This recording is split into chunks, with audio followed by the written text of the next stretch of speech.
Inilalapit namin sa iyo ang mga ahensya na siyang namumuno at namamahala sa mga planong pag-unlad. Naway gawin nila ang kalugod-lugod sa iyong paningin, at sila ay iyong ilayo sa lahat ng uri ng katiwalian, pandaraya at kompromiso. Sila ay iyong biyayaan ng kakumbabaan, dunong at katalinuhan, katapatan, pagtitiyaga, malasakit at pangitain sa kanilang paglilingkod sa aming bayan at gayon din sa iyo. Para sa iyong kaluwalhatian at layunin para sa aming bansa, marapatin mo na nawa kami ay manguna sa larangan ng siyensya at teknolohiya na siyang makakatulong sa pag-unlad ng aming mga buhay, mga industriya at ekonomiya. Gayon din sa larangan ng edukasyon na pangunahing sanhi ng aming pag-unlad at ng magandang kinabukasan para sa aming mga mamamayan. Iyong pagpalain at bigyan ng higit pang karunungan at pagtitiyaga ang mga guro ng aming mga paaralan at universidad. Ipagkaloob mo sa kanila ang tunay na malasakit at kalinga para sa mga mangangaral, at nang sila'y palagihang pagpakita ng magandang halimbawa para sa kanila ng tamang pag-uugali, panindigan at pagkikitungo sa kapwa.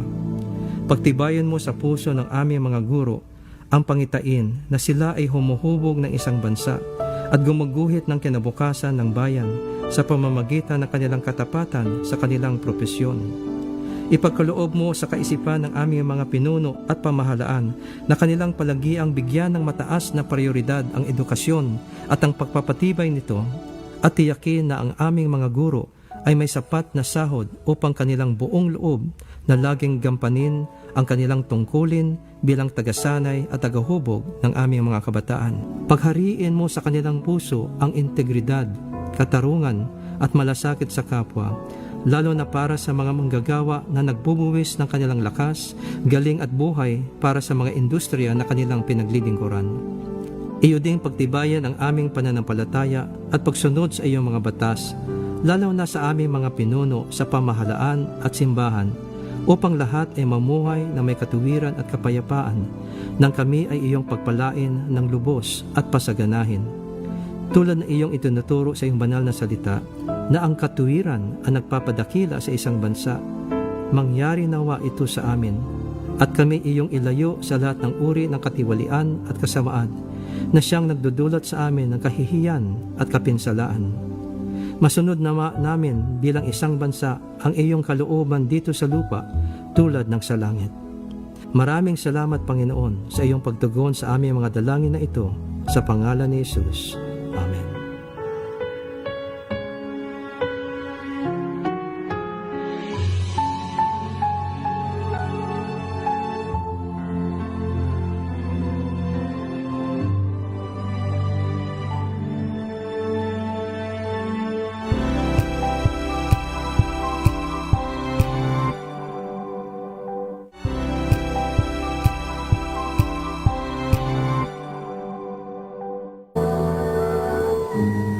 Kauna-unahan sa Pilipinas.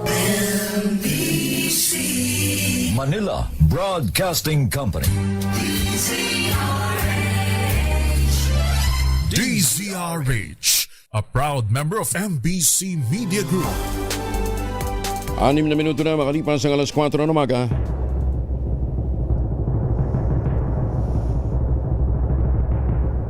And the Golden Dove for Best Science and Technology Journalist goes to Angelo Palmones, DZRH. Ito na ang 28th KBP Golden Dove Awardee, Best Science and Technology Journalist, si Angelo Palmones sa Magandang Umaga, Pilipinas. DZRH, Magandang Umaga Pilipinas, sa DZRH Radio, DZRH TV at DZRH Online. Kasama si Kuya Angelo Palmones. Magandang Umaga Pilipinas. Aba, ang bilis ng panahon. Thursday na tayo, ha? Bukas, Biyernes na. Thursday tayo ngayon, 5 ng Pebrero 2026.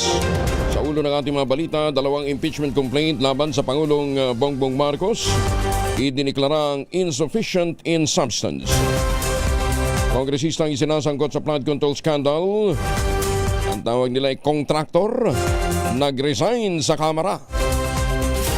Menorya sa Senado, bigong mapatalsik si Tito Sen bilang Senate President. Congressman Kiko Barsaga muling sinuspende ng 60 araw. Malamig na panahon dulot ng amihan ramdam sa malaking bahagi ng Luzon. Bagyong Basyang naging tropical storm na, 7 lalawigan nasa ilalim ngayon ng signal number 2. Kasama pa rin natin ang buong radyo natin FM nationwide, ang ating action radio station sa Luzon, Visayas at Mindanao.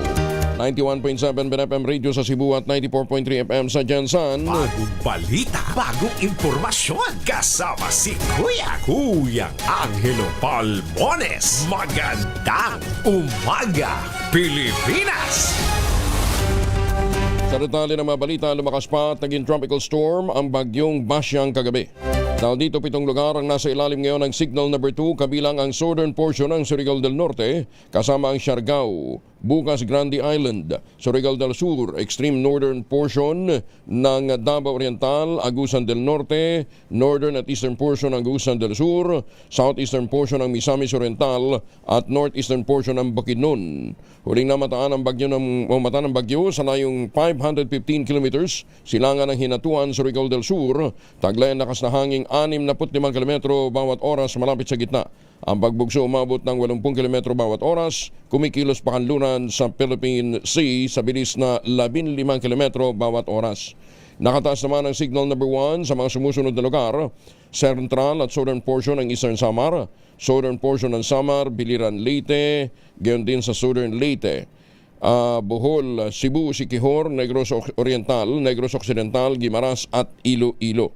Signal number 1 din sa eastern portion ng Capiz, southeastern portion ng Antique, Dinagat Island, rest of Surigao del Norte, northern portion ng Davao Oriental, northern at central portions ng Davao de Oro, northern at central portions ng Davao del Norte, rest of Agusan del Sur, Camiguin, nalalabing bahagi pa ng Misamis Oriental, rest of northern and eastern portion ng Bukidnon, eastern portion ng Lanao del Norte, northeastern portion ng Lanao del Sur, northern at central portion ng Misamis Occidental at eastern portion ng Zamboanga del Norte.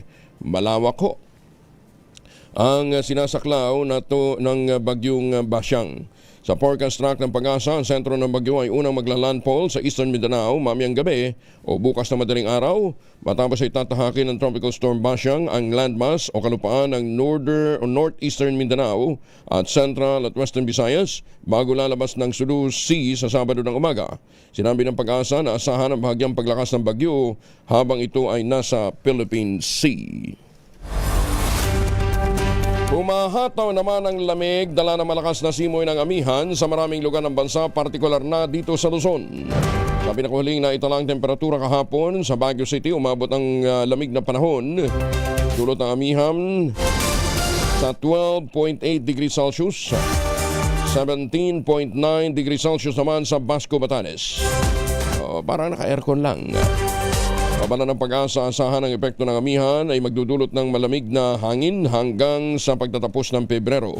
Payo ng Pag-asa sa publiko, pag-ibayuhin ang pag-iingat upang makaiwas sa mga sakit na dulot ng malamig na panahon tulad ng sipon at ubo. Narito naman ang ilang lugar na makararanas din ng mababang temperatura. Katunayan, ito yung naramdaman kahapon. Baguio City, 12.8 degrees Celsius. Basco, Batanes, 17.9 degrees. Tanay Rizal, malamig din 18.5 degrees Celsius. Balay City sa Bukidnon, 19 degrees Celsius. At Lawag City, Ilocos Norte, 19.8 degrees Celsius. Natukoy na ang eksaktong lokasyon ng lumubog na MV Trista Kirstine 3 sa karagatan ng Balok-Balok Island sa Basilan. Sa kumpirmasyon ng Philippine Coast Guard, District Southwestern Mindanao, natagpuan ang barko humigit kumulang 1.8 nautical miles mula sa nasabing isla. Ligtas na napasok ng mga technical diver ng Philippine Coast Guard ang loob ng lumubog na Roro vessel bilang bahagi ng underwater assessment operation. Kasabay nito na-recover ang 2 pang labi dahilan para pumalo na sa 45 ang kabuang bilang ng mga namatay sa naturang trahedya. Magandang umaga, Pilipinas! 13 minuto na makalipas ang alas 4 ng umaga. Ayan mga misis, laundry day today, pwede pa rin ho tayong maglaba. Kunot no ka ba kapag makapit, panikit at malupit ang mantsa? All you need is Pride. Ba't mapahirapan ang self ka sa Pride? Easy at worry-free naman ang laundry. Sa triple stain UV formula, tanggal ang matitindi mantsa based on test sa chocolate, mud and sembonon cotton. Gawa po ito ng ACS. Mahiwagang tunog. Kaya natin ng pagbibigay ng mahiwagang tunog. Baka sakaling mapanalunan na ito ngayon. 8,000 ang naghihintay na premyo sa mahiwagang tunog.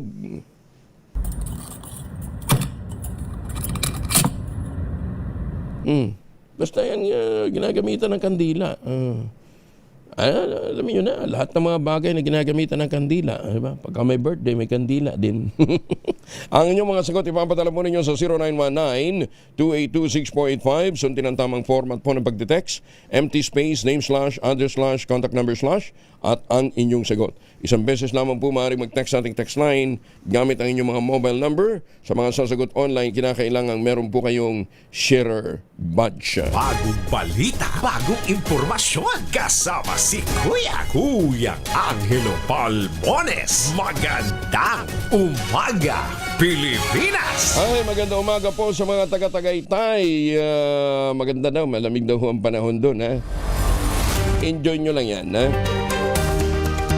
Nabigo ang driver na aktres na si Ryan Ramos na maituro ang 2 pulis na manoy nanakit at nang torture sa kanya habang siya'y nakakulong sa Makati Police Station sa loob ng 3 araw. Sinamahan ng National Bureau of Investigation ang dating driver ng aktres na si alias Totoy sa himpilan ng pulisya. Ngunit hindi natagpuan doon ang 2 pulis na isinagawang walkthrough sa detention cell kung saan umano nangyari ang pananakit. Sa kwento ni Totoy, kahit sa loob ng police station, sinasaktan din siya ng 2 pulis at pilit na pinaamin sa akusasyon laban sa kanya ni Ramos, Michelle D. at Samantha Panlilio na di umano'y ninakaw niya ang angpaw na may mga sensitibong larawan. Humihingi na ang NBI ng kopya ng CCTV footage sa kondo kung saan siya ikinulong ng 3 babae at sa Makati Police Station na pinagdalhan sa kanya. 15 minuto na makalipas ang 4:00, patuloy na hong tumatanggap ang Philippine Amusement and Gaming Corporation para sa mga entries ninyo para sa 2026 Pagcor Photo Contest. Ang tema po ng patimpalak ngayong taon ay Kids at Play. Layo nitong ipakita mga simpleng tagpo na sumasalamin sa pagiging masayahin ng mga bata at mga asal na natutuhan sa simpleng paglalaro.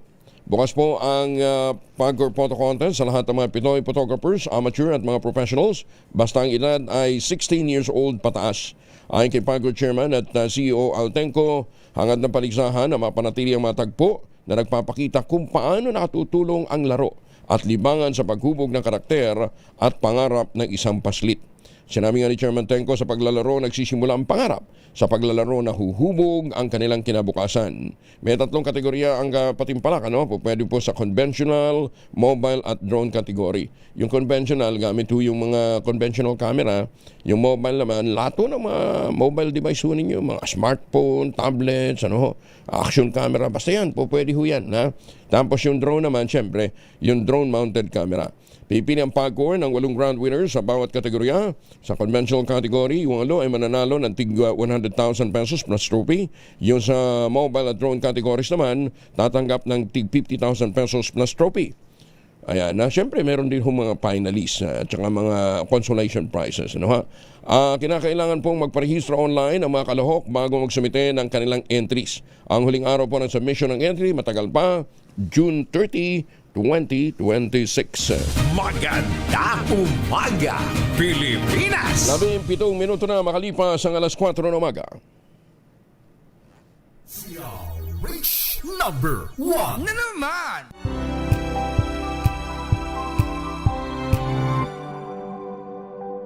Tambalang Anthony Taberna at Jerry Baha ang gigising sa inyong umaga dahil lalatay ang humahagupit na diskusyon at komentaryo Lunes hanggang Biyernes sa 2x2.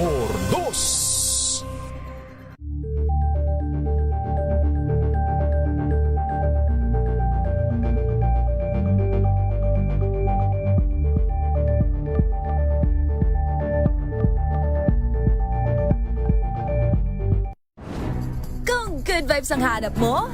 Dito ka na sa sigurado! Mula sa mga istoryang nagbibigay ng inspirasyon hanggang sa mga kwentong may dalang solusyon. Mga balitang pampagaan ang pakiramdam at pampaganda ng araw. Hindi lang basta good news, kundi the better news. Mula Lunes hanggang Biyernes, 1:00 ng tanghali sa DZRH TV. Pinas! Ayun, magandang umaga po sa mga taga Inupakan, Leyte. Ayan, maupay nga aga.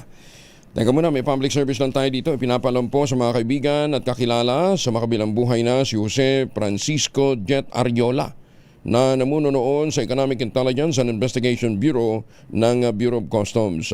Ang kanyang mga labi nakaburol sa Athena Chapel, second floor, Eternitas Chapel and Columbarium sa Batasan Hills, Commonwealth, Quezon City. Itinakda ang public viewing ngayong araw, February 5, hanggang sa Sabado po yan, February 7. So sa lahat na nakakakilala kay Jose Francisco Jet Ariola, siya po ay pumanaw na. Panawagan din po yan ni Ray Nadara. Maganda umaga, Pilipinas! Sinimula na rin ng National Police Commission ang sarili nitong investigasyon sa kaso ng pagkakapatay kay Police Senior Master Sergeant Diane Marie Molinito at ng kanyang 8 taong gulang na anak. Pero nakataon ang investigasyon ng NAPOLCOM sa asawa ni Molinito na si Police Master Sergeant John Molinito. Magugunitang nananatiling person of interest si John sa kaso ng pagpaslang sa kanyang asawa dahil na rin sa kanyang naging aksyon matapos ang krimen. Kabilang dito ang mabilis na pagpapakremate sa labi ng mag-ina at ang umano'y kawalan ng emosyon nang ipaalam ang kanilang pagkamatay. Sa ngayon ay nasa restrictive custody pa rin si John Molinito ng NCRPO Headquarters sa Camp Bagong Diwa sa Taguig. Arestado naman ang isang 27 anyos na American national na umano'y nag-ooperate ng cybersex den sa Batangas gamit ang mga babaeng biktima niya sa love scam. Ayon kay PNP ACG Director General Wilson Asueta, modus ng suspect na si alias Canor mag-alok kuno ng modeling job sa mga nakikilala niya sa online dating platform. Ngunit sa halip na bigyan ng trabaho, ikinukulong niya ang mga biktima sa isang lokasyon sa Nasugbo para sa pilitang magsagawa ng mga sexual act na inire-record niya at ibinibenta naman via live stream. Loko, ano? Nabunyag ang iligal na gawain ng naturang dayuhan, makarang makatakas ang isa sa kanyang mga biktima dahilan para ma-rescue din ang 7 iba pa na nakakulong na kababaihan. Uy, sus may Ginoo. Kaya dun ho sa mga naghahangad na makadali ng apam, ha? At makaranas daw ng snow. Yan, nagpapabola sa mga dating app, ha? Ingat ho kayo. Lalong-lalo na pagka nagre-request na ng eyeball. Tsaka ingat ho kayo dahil minsan meron din nilalagay na mga sa inumin eh. Yung mga loko ito. Ayan, so mantakin ho ninyo. 8 yung kanyang ikinulong, ha? Na ginagahasa at inire-record para maibenta live o sa live streaming. Actually, sa dating app nagsimula, then pag nahulog ang loob, ito ay inimbitahan niya na mag-meet up at bibigyan niya rin ng offer na trabaho na maging model. So kahit wala ng screening, no agensya man lang. So hanggat itong ating mga kababaihan, mapauo at ma-mind setting. So ayun, ganun katindi yung mga panloloko nung ugok na yan, ano ha? Oo. Kahapon din ho, nakausap natin si Attorney Jet Marunilla, no, ha? Mag-iingat ho tayo, talagang usong-uso yung mga love scam ngayon dahil nga mag-Valentine's. Yung iba talagang ayaw gustong maging o ayaw maging malamig ang kanilang Valentine's Day, ha? Kaya nagpupunta sa mga dating app. Yung iba naman, mga senior na, feeling may asim pa rin, gustong-gusto pa rin hong pumasok sa mga ganyang klase ng mga dating app na yan, ha? Kaya ingat ho kayo. Kaya mga lola naman kasi. Natandaan ko tuloy isang matandang kausap ko. 75 years old. Oo. Nung sabi namin, binobola lang ho kayo niyan. Mantakin mo. Hinihingan siya ng hinihingan siya. Dollars ha, hinihingi. Ang sagot sa amin inggit lang kayo. May asim pa ako. Diyos me naman, Ayun. Tapos bandang huli, tumawag. Tulungan mo naman ako. Bakit? Kailangan namin, bakit po? Gusto namin humakuha yung aming parcel na ipinadala. Iniipit ng customs. Ilang beses na daw siya nagpadala ng pambayad. Ayun. Nauto. Ayan, ha. So, ingat ho sa mga ganyang klase ho ng mga racket, ha?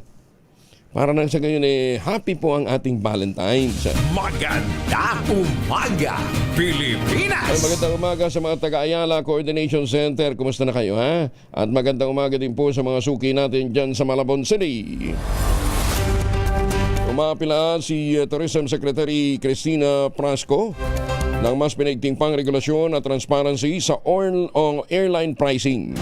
Ito'y sa harap ng hinaing ng publiko na mas mahal pang pumunta sa mga local tourist destination kaysa sa mga international na biyahe. Sa pagdinig ng Senate Committee on Tourism, nanawagan si Prasco na gawing mas abot kaya at accessible para sa mga Pilipino ang airfare sa domestic flights.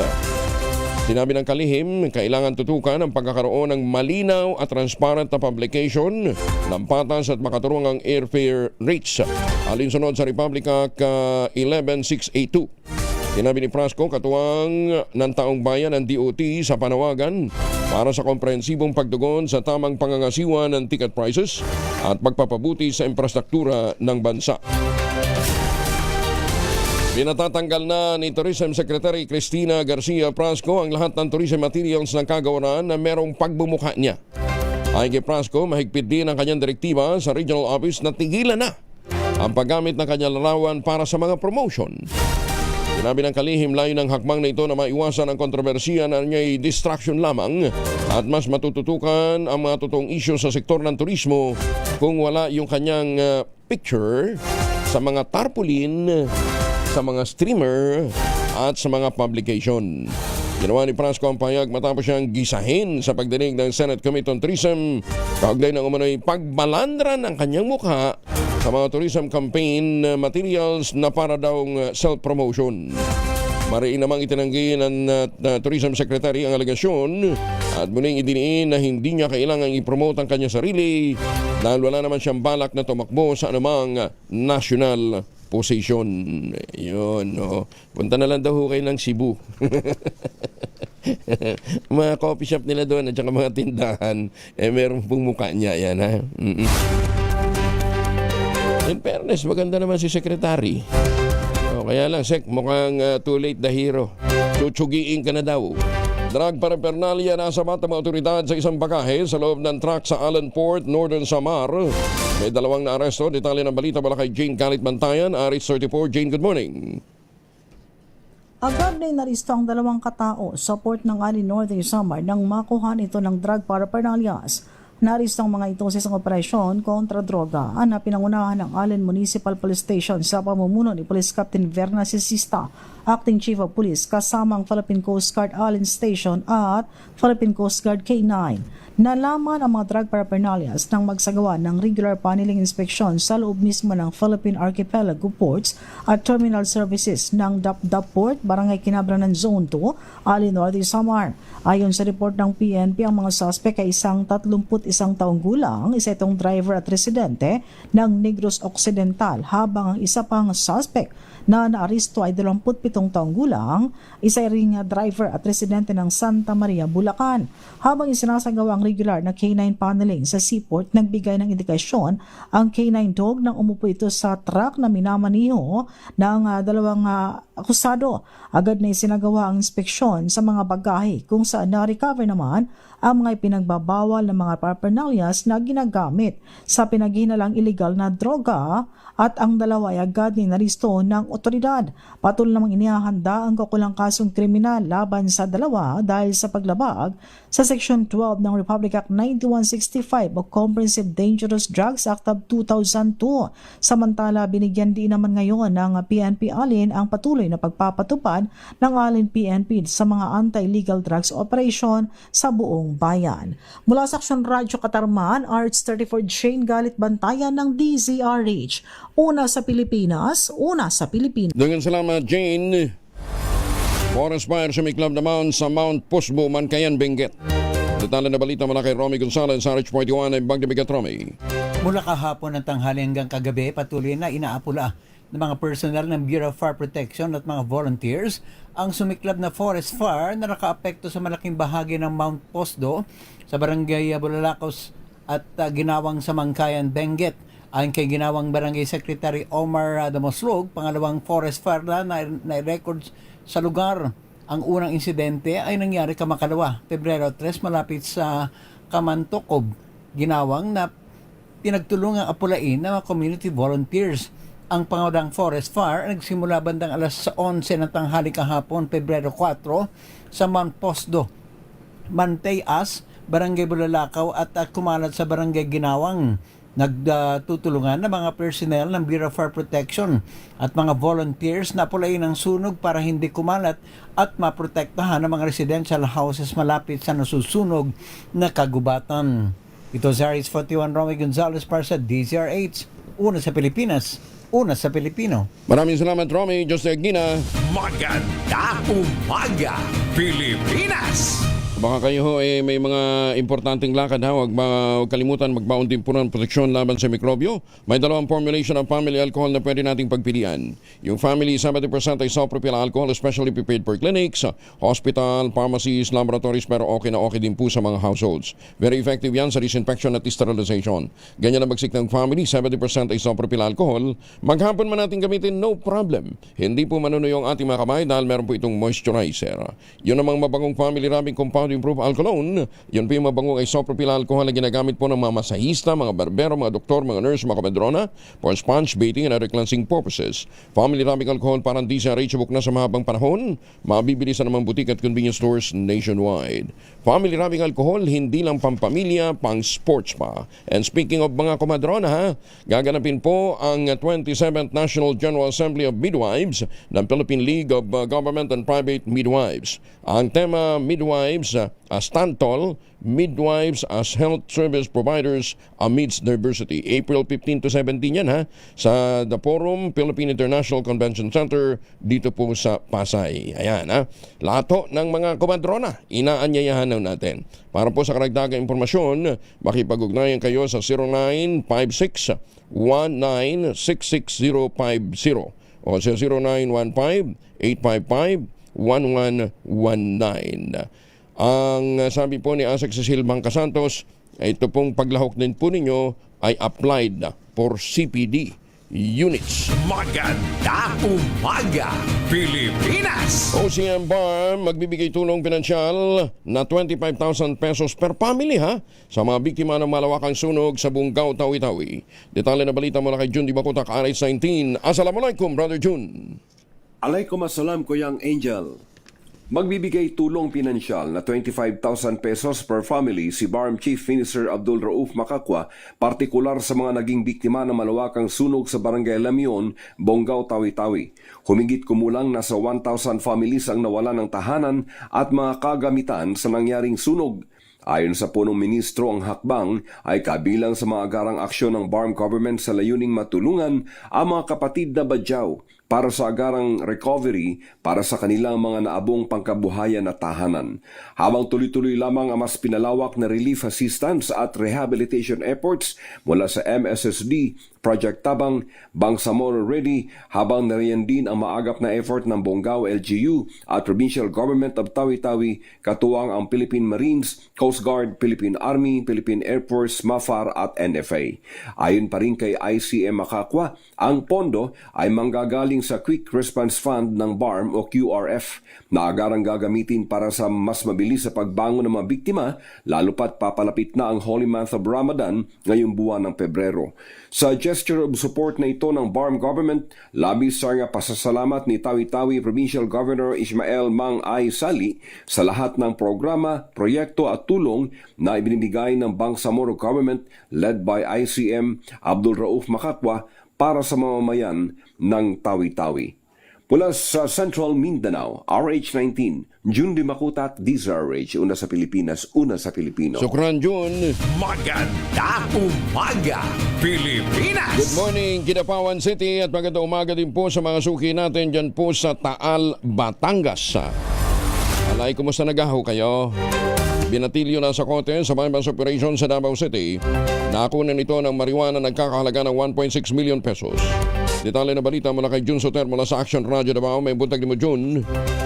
Mayong buntag usab, Kuyang Angel. Kalabuso sa kulungan ang isang 18 anyos na binatilyo matapos makumpiskahan ng tinatayang 5.2 kilos ng pinatuyong dahon ng marijuana na nagkakahalaga ng humigit kumulang 1.6 milyon sa isang bypass operation sa Barangay Talomo, Davao City, Pebrero 4, 2026, bandang alas 3:25 ng hapon. Isinagawa ang operasyon ng Philippine Drug Enforcement Agency Regional Office 11, katuwang ang National Bureau of Investigation Southeastern Mindanao Regional Office at Ikulan Police Station. Kinilalang suspect alias na John, residente ng PLDT Village sa Talumo, na naaresto matapos magbinta ng isang vacuum-sealed na pakete ng hinihinalang marijuana na nagkakalaga ng 5,000 pesos sa isang operatiba ng PDEA na nagpanggap na pusher buyer. Bukod dito, nakumpiska para ng otoridad ang 4 na malaking vacuum-sealed packs at 24 na maliliit na pakete ng hinihinalang marijuana, pati ang marked bypass money na ginamit sa transaksyon. Kasalukuyan nasa kustudiya ng mga otoridad ang suspect at haharap sa kasong paglabag sa Republic Act 9165 o Comprehensive Dangerous Drugs Act of 2002. Ito si Jun Soter para sa DZRH. Una sa Pilipinas, una sa Pilipino. Maraming salamat, Jun. Dagang salamat. May buntag sa mga tigpaminaw nato diya sa Davao. May buntag kay Kadote Tampadong yan sa Malita. Mga misi sa may araw ba si Mr. Pag-uwi galing ng trabaho abay dalyan sa germs sa katawan nila. Para labanan ang amoy araw at amoy pawis, gumamit ang Shield Bath Soap regularly. Unbeatable ang Shield sa paglaban sa germs versus another brand may shea butter. Pampalambot ang kutoy sa presyong abot kaya 12.50 SRP. Kaya naman recommended ito ng Philippine Nurses Association. Kaya mga misi I challenge you, subukan ang Shield Bath Soap. Galit sa sakit may malasakit, sulit na sulit. Happy Fiesta sa mga taga Santa Maria, Bulacan. Binabati kayo ni Kaador Plato at ni Ma'am Girlie. Ayan, ha. Sibugan time para po sa Santa Maria, Bulacan. Opisyal lamang inilusad ng SMJ Mall sa Mandaue City, Cebu ang kauna-unahang Matcha Festival. Mula sa isang ordinaryong mall space, ginawang isang lush greenscape ang atrium ng SMJ Mall sa Mandaue para sa immersive at culture-driven na karanasan sa lungsod. Magtatagal ang Matcha Festival hanggang February 15. Aba! Palalagpasin hanggang Valentine's Day, ha?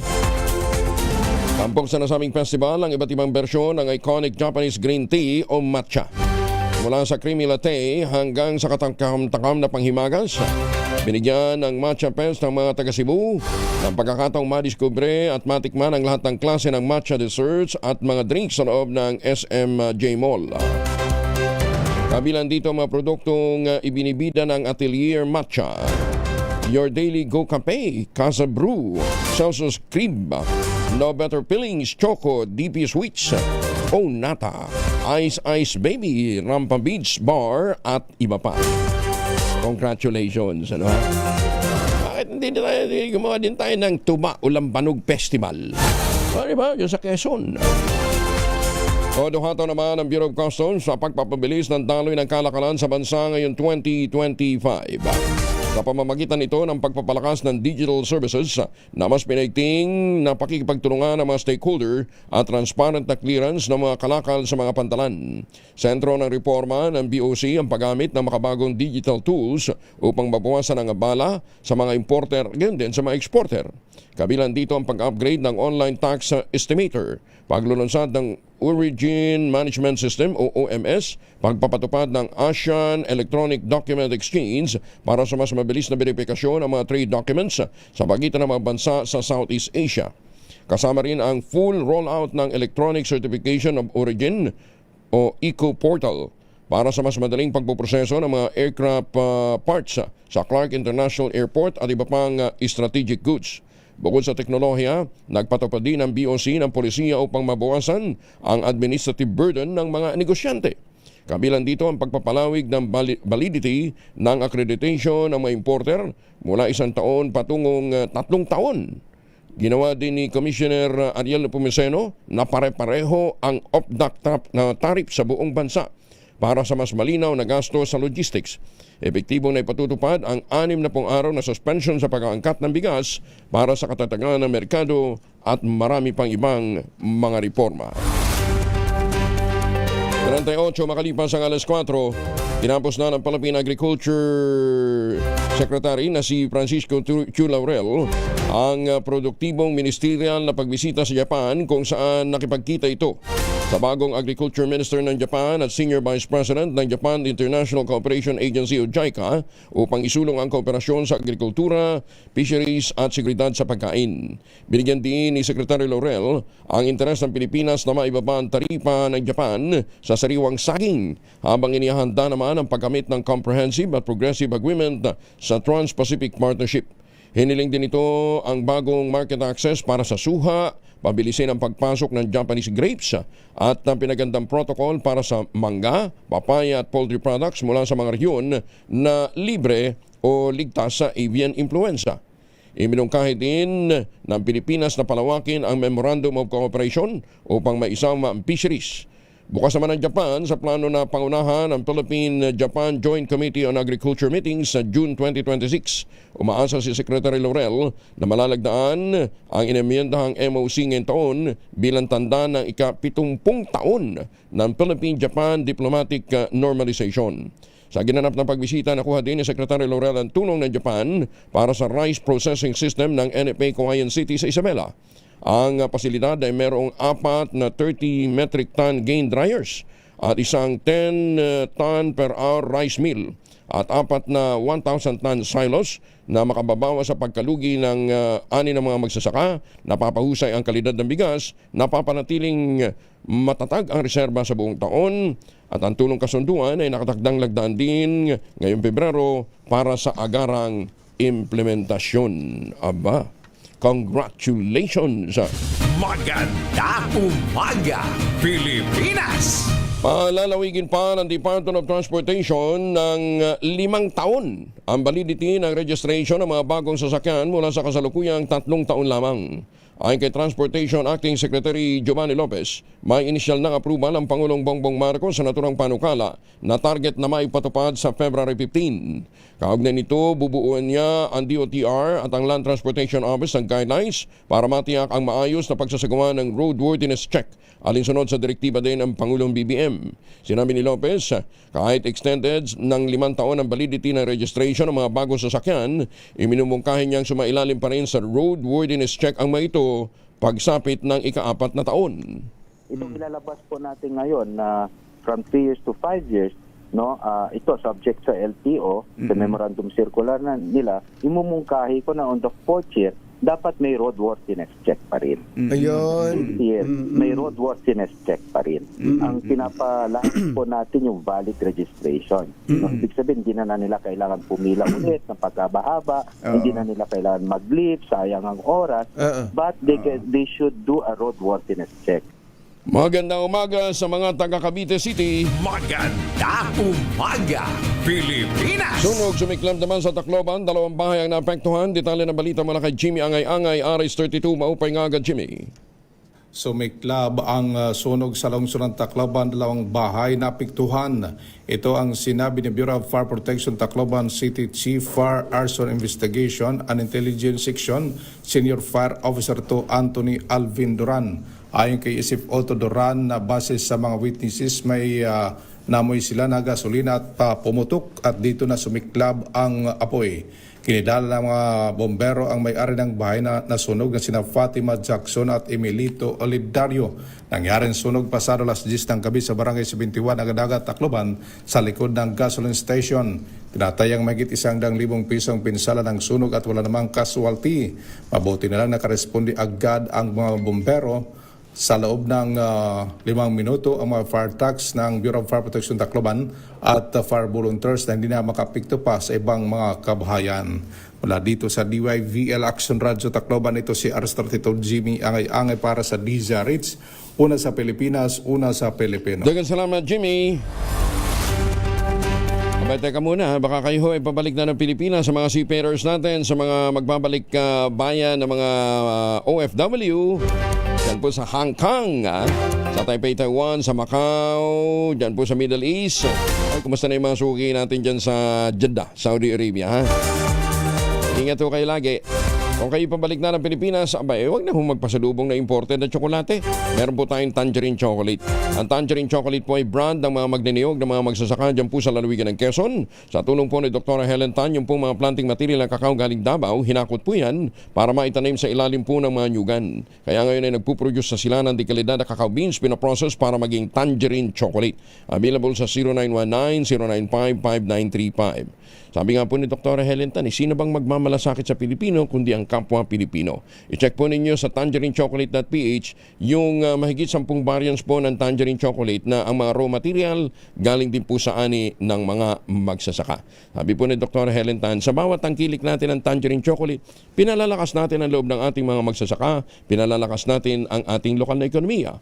Tangerine Chocolate 100% gawang lokal, but taste and looks global. Tinulungan ito ng DTI at ng DOST. Magandang umaga, Pilipinas! 44 makalipas ang alas 4.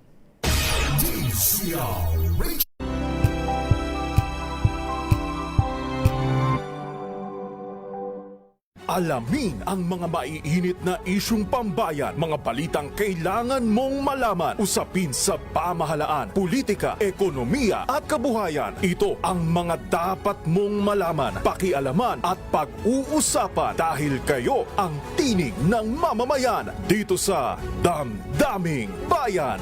Live sa DZRH Radio, DZRH TV at DZRH Digital. Kasama sina Lakay, Deo Macalma at Elaine Apit. Araw-araw, Lunes hanggang Biyernes. Damdaming Bayan.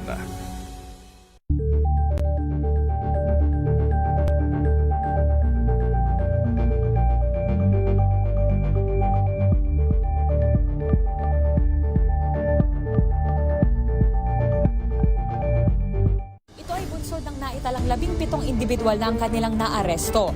Metro Manila Development Authority o MMDA ang No Contact Apprehension Policy o NCAP sa Metro Manila. Sa ang ilang mga dokumento ay peke, hindi rin legal ang employment na ipinangako sa kanila. Sa mata ng batas, mananagot ang sangkot at may sala. Dahil sa bawat paglabag, may karampatang parusa. Alamin ang mga pananagutan sa likod ng mga bawal dito sa Hoy! Bawal yan, tuwing Sabado, alas 11:30 ng umaga. Dito lang sa DZRH TV.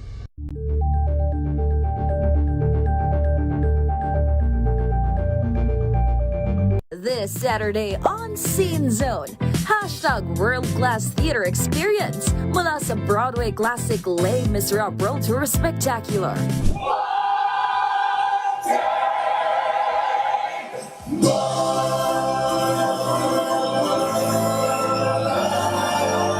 At mga dapat abangan sa first ever Manila run ng Charlie and the Chocolate Factory.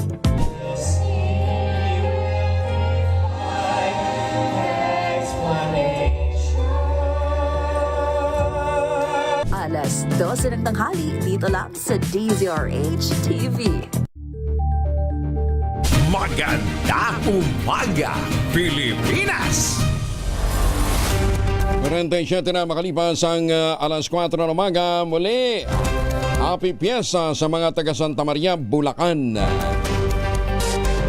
Nabati kayo ni Kaador, ha? Magandang umaga din po kay Mayor Sene Mendoza sa Talisay, Batangas. 3 individual timbog sa anti-illegal logging operation. Troso na samsam naman sa Morong Bataan. Detalye ng balita mula kay Danny Kumilang. RH37, Danny, good morning. Sa patuloy na pagsisikap ng pamahalaan na mapangalaga ng kalikasan at ipatupad ang mga batas sa kagubatan, matagumpay na naaresto ng Bataan Police Provincial Office sa ilalim ng pamumuno ni Colonel Marte Salvadora, Provincial Director, ang 3 individual na nagsasagawa ng illegal logging sa Sitio Limuran, Barangay Nagbalayog, Morong Bataan. Batay sa ulat na isinumiti kay Colonel Salvadora ang mga tauhan ng Morong Municipal Police Station ay nagsagawa ng operasyon na nagresulta sa pagkakaaresto ng mga suspect at pagkakasamsam ng 9 na piraso ng troso ng tanggili 2x6x8. Ang mga naaresto suspect at ang mga nakumpiskang kahoy ay dinala sa Morong Municipal Police Station para sa wastong dokumentasyon at disposisyon at naharap sila sa kasong paglabag sa Presidential Decree number 705 Section 77 Illegal Possession of Forest Product. Dani Kumilang, RH37 DCRH, una sa Pilipinas, una sa Pilipino. Maraming salamat, Danny. May paaba kay kayungan sa ating mga kababayan dyan po naman sa Pampanga. May buntag sa mga taga New Bataan, Davao de Oro. MMFF 2025 entry, sinasahang papatok sa Netflix matapos langawin sa mga sinihan. Longong win talaga, grabe naman to. Flaps naman sana. Yan ang babalita sa atin ni Morley Alino. Morley, good morning.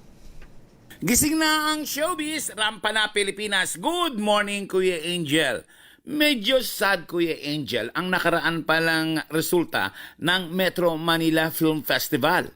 Dahil ang mga pelikulang Bar Boys, Love You So Bad, I'm Perfect, Reconnect, Manila Finest, naku, hindi pala ito kumita.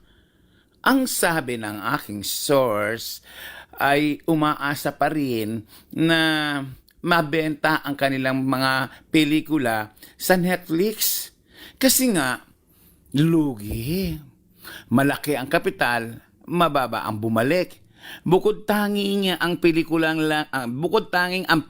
lang ni Vice Ganda na Call Me Mother ang kumita talaga. Pero ang the rest, lugi. Hindi nakasambot ng puhunan ang mga producer. Kaya nga tanong, sa susunod bang Metro Manila Film Festival ay may maglalakas loob pang producer ang sumali sa nasabing festival? Well, yan ang ating aabangan. Ako po si Morley Alino para sa DZRH. Una sa Pilipinas, una sa Pilipino. Babu! Maraming salamat, Morley. Ay, magandang umaga kay Jose Ramon Nulod. Magandang umaga sa mga taga Hayward, California at sa mga taga New Jersey. Ma'am Evan Lang, dyan po sa Las Vegas, good morning. At sa Midnight Singers natin, dyan sa San Diego, California, good morning, Tita Lloyds. At saka si Don Jun Yambao. Opisyal lamang humingi ng paumanhin ang aktivista at dating kongresista na si Walden Bello kay Jeffrey Tupas, ang dating information officer ni Vice President Sara Duterte. Nagugat ang public apology sa naging pahayag ni Bello noong 2021 kung saan idiniin niyang si Tupas ay gumagamit umano ng illegal drugs sa isang beach resort sa Davao. Bagay na itinanggi ni Tupas sa taging basihan ng kasong cyber libel laban sa dating mambabatas.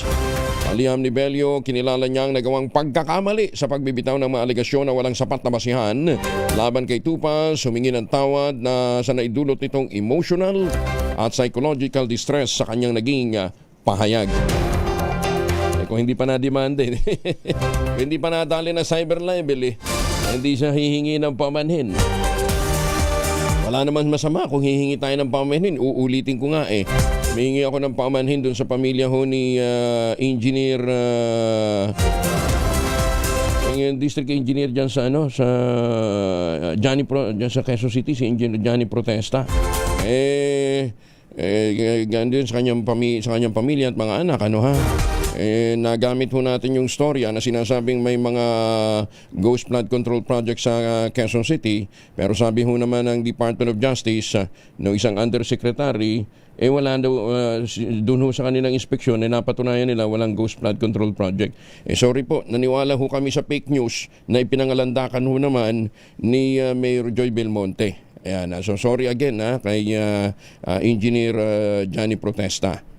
Sana DPWH maglabas kayo ng listahan ng mga lugar na wala naman talagang ghost flood control project nang sagyan makahingi din tayo ng paumanhin doon sa iba pang mga naapektuhan. May mantakin ho ninyo ngayon hirap na hirap daw maningil yung yung mga kontraktor. Kahit nagsabi na ang presidente na bayaran na yung mga matitinong mga kontraktor, pahirapan, kinakailangan daw ang clearance galing pa sa central office. Aba, meron pa ibang mga lugar, kailangan din ng clearance mula sa provincial treasurer. Ganun. Edi panibagong layer na naman yan ng red tape, ano ha? Tanong nga nila, nasaan yung pera? Bakit ngayon hindi pa sila mabayaran? Maganda umaga, Pilipinas! Eto ha. Alam mo ninyo walang masama na it won't make you less a person pagka ikaw humingi ng patawad kung talaga namang ikay nagkamali. Viral ngayon sa social media ang kakaiba at labis na paraan ang paghingi ng paumanhin ng Japanese volleyball superstar na si Yuji Nishida. Matapos aksidenteng matamaan ng kanyang bola ang isang courtside staff member na nakaupo sa gilid ng court. Sa video, makikitang tumirada ng isang pangmalakasang spike ang volleyball player. Ngunit sa kasamaang palad, tumama ito sa babaeng nasa gilid ng court. Nang makitang may tinamaan, agad na dumapa, nagpadulas patungo sa courtside staff member si Nishida at pagdating sa kinaroroonan ng babae, umupo ang volleyball superstar. Sa harap nito, yumuko at paulit-ulit na humingi ng tawad. Sana ganun na lang. Ganun yung natin, hingi tayo ng paumanhin kung tayo ay nakagawa ng pagkakamali. Maganda umaga, Pilipinas! Kita nyo halimbawa, dyan ho sa BIR, nakagawa na nga ng pagkakamali, hindi na nga nakakota, na-promote pa. Ibang usapan naman yan. Abangan natin, magkakaroon ba ng kaliwanagan ang mga usaping yan sa pagdinig mamaya ng Senate Blue Ribbon Committee. Maganda umaga, Pilipinas! Senate Blue Ribbon Committee, hindi Senate Blue Ribbon Comita. Top 5 most wanted person provincial level at top 1 city level arestado naman sa Alumino City, Pangasinan. Detalye ng balita mula kay Freddy Pajardo, Aris 38. Masantos siya kabasani tsakamin sa ating mga kababayan dyan sa Pangasinan, Freddy. Masantos siya kabusan, Kuyang Angel. Himas Rias ngayon sa Alumino City, Pangasinan Police Station ang suspect na top 5 most wanted person provincial level at top 1 city level na isang 31 anyos na binata walang trabaho at residente sa nasabing lungsod matapos itong masakote alas 7 ng gabi sa barangay Tanaytay sa syudad. Batay sa ulat ni Alumino City OIC Chief of Police Lieutenant Colonel John Ringo Quintinita na nakarating sa tanggapan ni Provincial Director Colonel Arbil Mercolio, ang pagka-aresto sa suspect ay sa bisa ng warrant of arrest na pinalabas ng Regional Trial Court Alumino City sa kasong 4 counts of institutory rape, no bail ban recommended. Sa ngayon ay hinihintay na lamang ng mga otoridad ang ilalabas na commitment order ng hukuman upang mailipat ang suspect sa BGNP. Mula sa Action Radio Pangasinan, ito si Freddy Pajardo, Aristartit, nag-uulat para sa DCRH una sa Pilipinas, una sa Pilipinas. Maraming salamat, Freddy. Maganda umaga, Pilipinas! Tumutok sa DZRH at manalo ng instant 1,000 pesos sa Malakas promo kasama ang Pride Detergent. Malakasan ang makinig at manood sa DZRH! Ang malakas promo kasama po ang Pride Detergent ay nandyan sa Barangay 74, Heroes Hill ba ito? O Heroes Del? Tama ba? Heroes Del? Meron ba ganun? Anyway, dyan po sa Caloocan City. Heroes Del 96. Heroes Del 96, dyan po sa Caloocan City. Ayan, lakasan nyo na yung radyo, telebisyon. Ready na ba kayong tandaan ang ating Word of the Day para manalo ka ng DZRH Mini Component? Eto na! Ang ating Word of the Day ay covert. Covert. Sa Tagalog, itago. Ayan, sa Cebuano, gitago. Sa Ilocano, lemeng. Ayan, ang ating Word of the Day ay covert. Maganda umaga, Pilipinas! Parang ito, hindi naging matagumpay ang covert na kudeta laban kay Senate President Tito Soto. Itong kinumpirma ni Senate President Tito Sen matapos ang sesyon ng walang naging pagpapalit sa liderato. Kasunod dito ng ugong mula sa minorya na si Senator Loren Legarda ang napipisil na papalit kay Soto sa Senate Presidency. Sa pagtatapos ng sesyon kahapon, pinatulan ng mayorya ang ugong, pinaupo si Senator Loren sa upuan ng Senate President. Sa live streaming session ng Senado, makikita ang ngitian ng mga senador kasama si Tito Sen habang nakaupo si Legarda sa Senate President seat at ilang ulit na tinawag ni Subiri si Legarda na Madam President. Already, right, Madam President? Yes, session is resumed. Thank you, Madam President. Madam President, I move that we adjourn session until 3 o'clock in the afternoon, Monday, February 9, 2026. I so move, Mr. President. Madam President. Any objections? I don't see the minority here, only the majority. This is also in cooperation with the minority. With the minority. They know that Yes. we're going to adjourn early. No objections heard. Session is adjourned until Monday, 3 o'clock. February 9, 2026. Thank you very much, Madam President. Ayan, at nandun din si Raymond Adpaasa. Raymond, ano ba talaga nangyari? Mabibigyan pa rin ng pagkakataon na maupo bilang Pangulo ng Senado si Senador Loren Legarda. Ito ang kinumpirma ni Senate President Vicente Tito Soto III kahit na napurnada kahapon ang kagustuhan ng minorya sa Senado na magpalit ng Senate leadership at si Legardang hinihimok nilang maging Senate President. Sabi ni Soto, plano nilang paupuin bilang Senate President si Senator Loren bago matapos ang 20th Congress sa 2028. Sa caucus ng majority senators kahapon ay nilabas ni Senador Kiko Pangilinan sa kanyang Facebook page ang kanilang larawan na may caption na power sharing. Kumpirmadong nagkaroon ng pagtatangka na agawin ng liderato mula kay Senate President Soto, ngunit kapos sa bilang ang grupo nila Senador Alan Peter Cayetano at Senador Amy Marcos. Kahapon ay marami ang nagulat nang pagkatapos ng mahabang suspension ng sesyon ay biglang si Senator Loren Legarda ang umupo bilang presiding officer. Siya pala ay napagkasundan ng mayorya na maging presiding officer para lang i-adjourn ang sesyon. Yes, session is resumed. Thank you, Madam President. Madam President, I move that we adjourn session until 3 o'clock in the afternoon, Monday, February 9, 2026. I so move, Mr. President. Madam President. Any objections? I don't see the minority here, only the majority.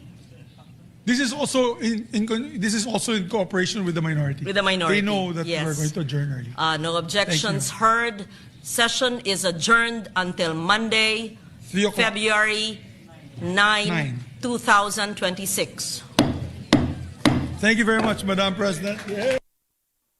Ito si RH28, Raymond Adpaz para sa DCRH, una sa Pilipinas, una sa Pilipino. Maraming salamat, Raymond. Sabi naman ni Ma'am Evan lang, it's like playing ground. The House of Senate, kawawa ang taong bayan. Sinabi niyo pa. Maganda umaga, Pilipinas! Alas 5 na ng umaga, oras na para tayo po naman ay mag-ultamayo. Ang postbiotic ay ang ultamayo po ay postbiotic with Lactococcus lactis strain plasma. Ito po'y dumaan sa mahabang clinical trial sa Japan. Hindi testimonial, hindi kwentong kutsero, kundi human clinical trial. Ang bawat kapsula ng ultamayo, nagtataglay ng 50 billion cells ng Lactococcus lactis strain plasma. Kaya napaka-potent po nito na pagpasok po sa ating katawan, pinagagana nga po yung PDC, yung plasmacytoid dendritic cell. Yan po yung tinatawag na madalubhasa na commander ng ating immune system. Responsable sa pagtataboy ng mga toksin sa ating katawan habang tayo po ay natutulog. Ilan lamang sa mga benepisyo po ng ultamayo ay nakatutulong ito para magkaroon tayo ng magandang tulog, mahimbingang tulog. Siyempre pagka magandang tulog, may panlaban tayo sa puyat, pagod at stress. Kondisyon na kondisyon ng ating katawan sa kinabukasan. Ang ultamayo po ay rehistrado sa Food and Drug Administration, halal certified. Available po ito sa Mercury Drug, Amesco Drug, Curamed at HB1 Plus Pharmacy. Ngayon, ito pa ho. Pag may mga concerns kayo, mag-text sa 0931-033-2871. At kung bibili nga ho kayo na ngayon ng isang box ng Ultamayo Postbiotic, yung 30 capsules sa alinmang Mercury Drug Store sa buong bansa, makakakuha ka ng free 100 pesos na Mercury Drug gift certificate. Promo runs from until July 31, 2026 only. July 31, 2026 per DOH, FDA, CFRR permit number 0981-0/2025. Mahalagang paalala ang ultamayo ay hindi gamot at hindi dapat gamitin panggamot sa anumang uri ng sakit.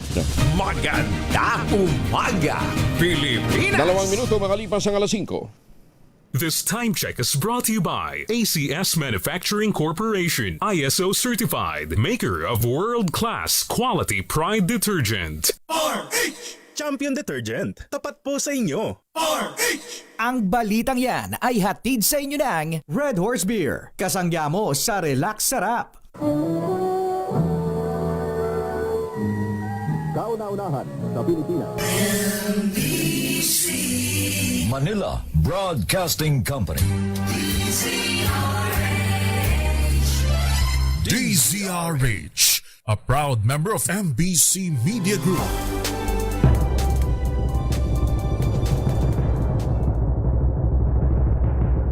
And the Golden Dove for Best Science and Technology Journalist goes to Angelo Palmones, DZRH. Ito na ang 28th KBP Golden Dove Awardee, Best Science and Technology Journalist, si Angelo Palmones sa Magandang Umaga, Pilipinas. DZRH, Magandang Umaga, Pilipinas. Sa DZRH Radio, DZRH TV at DZRH Online. Kasama si Kuya Angelo Palmones. Magandang Umaga, Pilipinas. Baka nakakalimutan nyo, Thursday na ngayon ha. Ikalima ng Pebrero 2026. Balik tayo sa mga balita. Ipinagutos si Public Works Secretary Vince Dizon ang pag-imbentaryo sa lahat ng mga hindi natapos na mga school buildings at mga classroom sa buong bansa.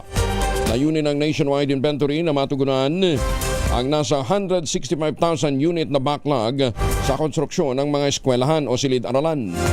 Ayon kay Dizon, sa halip na laging tinitingnan ang mga bagong proyekto, dapat din munang ayusin ang mga nakamimbing mga proyekto upang matapos na. Bahagian niya ito sa pagsisikap ng gobyerno na matugunan ang lumalaking populasyon ng mga mag-aaral at masiguro ang maayos na kapaligiran sa pag-aaral alinsunod sa mandato ng Pangulong Bongbong Marcos. Pagwag sa koleksyon ng travel tax makatutulong sa turismo ng bansa. Detalye na balita mula kay Manang Milky Regunan, Aris Rald. Manang Milky, good morning. Pinabubuwag na ang ipinapataw na travel tax na nakapaloob sa Presidential Decree 1183 at nasa probisyon ng Tourism Act of 2009. Nakapaloob ito sa House Bill 7443 ni House Majority Leader Sandro Marcos na layuning mahinto ang paniningil ng travel tax. Sa ngayon, 2,700 pesos ang travel tax sa first class at 1,630 pesos para sa economy class. Ayon kay Marcos, ang travel tax ay pabigat at dagdag gasto sa mga Pilipino na gustong bumiyahe para sa bakasyon, trabaho at pamilya. Paliwanag ni Marcos, kung sobrang mahal ang biyahe, konti na lamang ang babiyahe kay apektado din ang galaw na ekonomiya. Sa katunayan, sinabi ni Marcos, marami na sa mga kapitbahay natin mga bansa sa Asia ang wala nang ipinapato na travel tax para mapalakas ang kanilang turismo at kalakalan. Sabi ni Marcos, mahalaga na magkaroon ng transparent budgeting nang hindi na kailangang maningil ng napakaraming buwis na nakaapekto sa publiko. Ako si Milky Regunan, nagulat para sa DZRH, una sa Pilipinas, una sa Pilipino. Maraming salamat pa ng Milky. Happy traveling! Ay, si Barbie Imperial aminadong naapektuhan nang ito'y putaktihin ng mga basher sa hiwalayan ni Richard Gutierrez at Sara Labati. Detalye ng balita mula kay Gorgie Rula. Gorgie, good morning! Naging open na sa publiko ang relasyon ni Richard Gutierrez at Barbie Imperial. Magkasama ngayon ang dalawa sa isang action drama series at nagsimula na silang mag-promote, kaya nagpa-interview na itong si Barbie. Nagsalita ang kapamilya actress na talagang naapektuhan daw ang mental health niya nang pinutakti siya ng bashing nung lumabas ang issue na tungkol sa kanilang dalawa. Ang sabi ni Barbie, nagkita lang daw sila sa isang bar noon na isa sa mga may-ari ay siya nga. Nakunan lang daw na nag-uusap sila ni Richard at may nag-post na nito sa social media. Kaagad na inimply na si Barbie na ang ipinalit ni Richard kay Sara. Sabi ni Barbie, nag-uusap lang daw sila noon at walang namamagitang relasyon. Matinding bashing na raw ang inabot niya dahil siya ang tinuturong dahilan ng paghihiwalay ni Richard at Sara. At sabi pa ni Barbie, matagal na raw na magkahiwalay ng bahay ang dating mag-asawa at hanggang sa nagkakilala nga sila ni Richard. May ideya raw siya sa tunay na dahilan ng hiwalayan pero hindi raw niya kwento iyon kaya ayaw na niyang pakialaman. Basta muli niyang nilinaw na hindi nga raw siya ang dahilan ng paghihiwalay ni Richard Gutierrez at Sara Labati. Gorgie Rula po nag-uulat mula sa showbiz ng DZRH, una sa Pilipinas, una sa Pilipino. Maraming salamat, Gorgie. Ako alam ko naman kung sino talagang dahilan eh. alam ko. Hindi ako. Malamang si Sherwin Alparo. Tumutok sa DZRH at manalo ng instant 1,000 pesos sa Malacash promo kasama ang Pride Detergent. Malakasan ang makinig at manood sa DZRH. Sherwin, good morning. Kumusta ka daw, sabi ni Sarah? Kuya Angel, wag ako, maagang-maaga ngayon. Ha? Kaya kapag ito kung sino talaga. Pero kung gusto mong malaman, ibubulok ko sa iyo mamaya. Pero eto muna, seryoso. Bigyan mo naman, ayaw gumalaw. Ay, smile naman. Parang Smile. stop that tayo. Ayan. Ngumiti na sa tatay. Ang aga-aga. Alam mo po, Armando Codete. Si Tatay Armando Angelo, talaga namang avid fan ng DZRH dahil palagi nakatutok sa kanyang radyo sa DZRH. Tatay, palagi ka nakatunin sa DZRH. Bakit DZRH? Maganda po balita dyan sa DZRH. Lagi ako nanonood, nakikinig dyan sa radyo niya. Sherwin. Maganda na balita. Magandang lalaki pa yung nagbabalita. Given. Lalaki nagbabalita. Teka muna.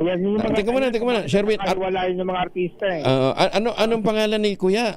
Armando o Armando? Si Armando Poblete po. Armando. Poblete po. Okay, Armando, hindi Armado. Armando lang, huwag naman Armando. Oo, akala ko Armado. Itatanungin ko na kaagad, asan sukbit nyo? Bakit? Ayan. Anong probinsya ni Mang Armando? Nueva Ecija po. Nueva Ecija, ayun na yung bag na bigat. Kumusta kayo? Saan sa Nueva Ecija? Sa Bacaluna po. Bacaluna? Saan yun? Ano? Sa... Ha? Kain? Sa Hain? Sa Muñoz po. Sa Muñoz. Science City of Muñoz. Science City of Muñoz. Ayun doon sa may yan ba yung sa kanto ng ng Green Lane? Yung bahay nyo? Hindi. Akala ko kapitbahay nyo pero kilala nyo si Richard Hoson. Pogi yun. Ayan. Ayan. Good morning kay Kuya Richard Hoson. Sige, bigyan mo na yung premyo natin, Sherwin. Dahil sino paborito mong announcer tuwing umaga? Si Angelo Palmores. Si Kuya Angel Palmores. Ito, meron kang 1,000 pesos. Thank you po! Thank you! Hindi na yan. Pagkasunod mo pa ang ating word of the day, makukuha mo rin yung ating medium component convert. Yan, dahil ang convert, ang ibig sabihin tago sa Tagalog. Yan ang tago. Hindi natin itatago ang medium component hatid ng Astron Appliances, alagang Astron, alagang maaasahan. Available sa inyong mga suking appliance store nationwide. Alagang Astron, alagaan ka. Sabi ni Vincent diyan sa Lloydminster, Canada, meron din daw bang Astron doon? Meron din. Alam ko meron silang astronaut. Ayan. Pero pwede nilang ipalalamove. Pwede ba? Punta ng Canada. Sino yung multo sa likod? Sino yung multo sa likod ni Mang Armando? Ayun, seryoso rin. Titig din, nakagano, no? Parang, alam ko si ETJ.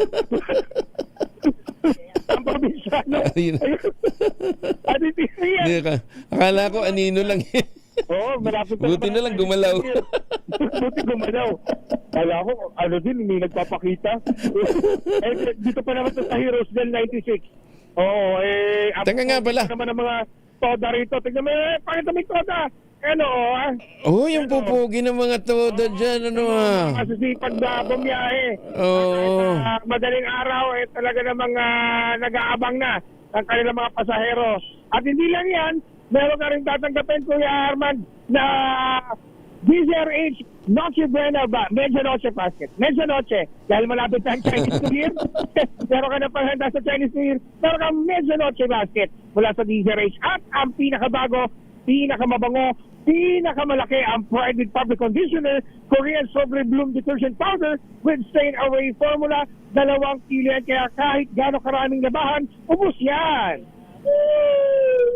Kita mo sa tatay, Angelo Palmores. Sige, ingat to kayo ha. Kinukumusta kayo ng mga taga Tambulig, Zamboanga del Sur. Ayan ha. Oo. Sherwin, punta ka daw ng Tambulig. Ay, pwede. Basta pag may mga ganyang imbitasyon, pupuntahan natin yan. Ha? Ilan pa? Inintay ko lang yung go signal mo. Pag pinapunta mo ako ng Zamboanga, talagang pupunta ako doon pag sinabi mo. Sige, malapit.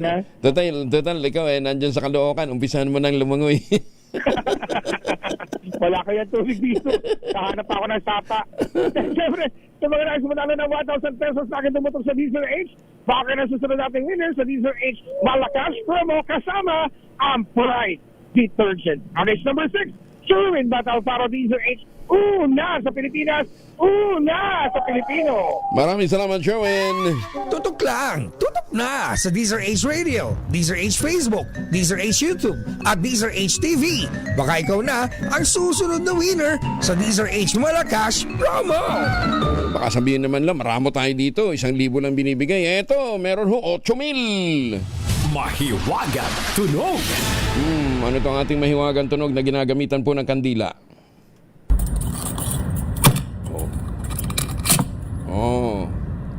Basta ginagamitan daw ho ng kandila yan. Ha? Ang inyong sagot ipapadala po ninyo sa 0919-282-6485. Sundin ang tamang format po ng pagdetext, empty space, name slash, address slash, contact number slash, at ang inyong sagot. Isang beses lamang po maaaring mag-text sa ating text line gamit ang inyong mobile number. Sa mga sasagot online, kinakailangan meron po kayong sharer badge. Maganda umaga, Pilipinas! Ay, magandang umaga muna kay Ambassador Harry Amping. Ambassador, good morning ha. Kay Justice Energito ng Sandigan Bayan, Justice Max De Leon ng Court of Appeals.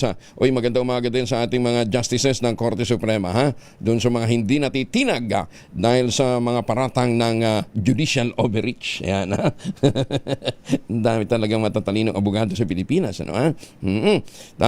Ay, magandang umaga po kay Justice Maidas Marquez, kay Justice Raul Villanueva, kay Justice Alex Gasmundo. Good morning. Ayan, at sa lahat ng ating mga justices.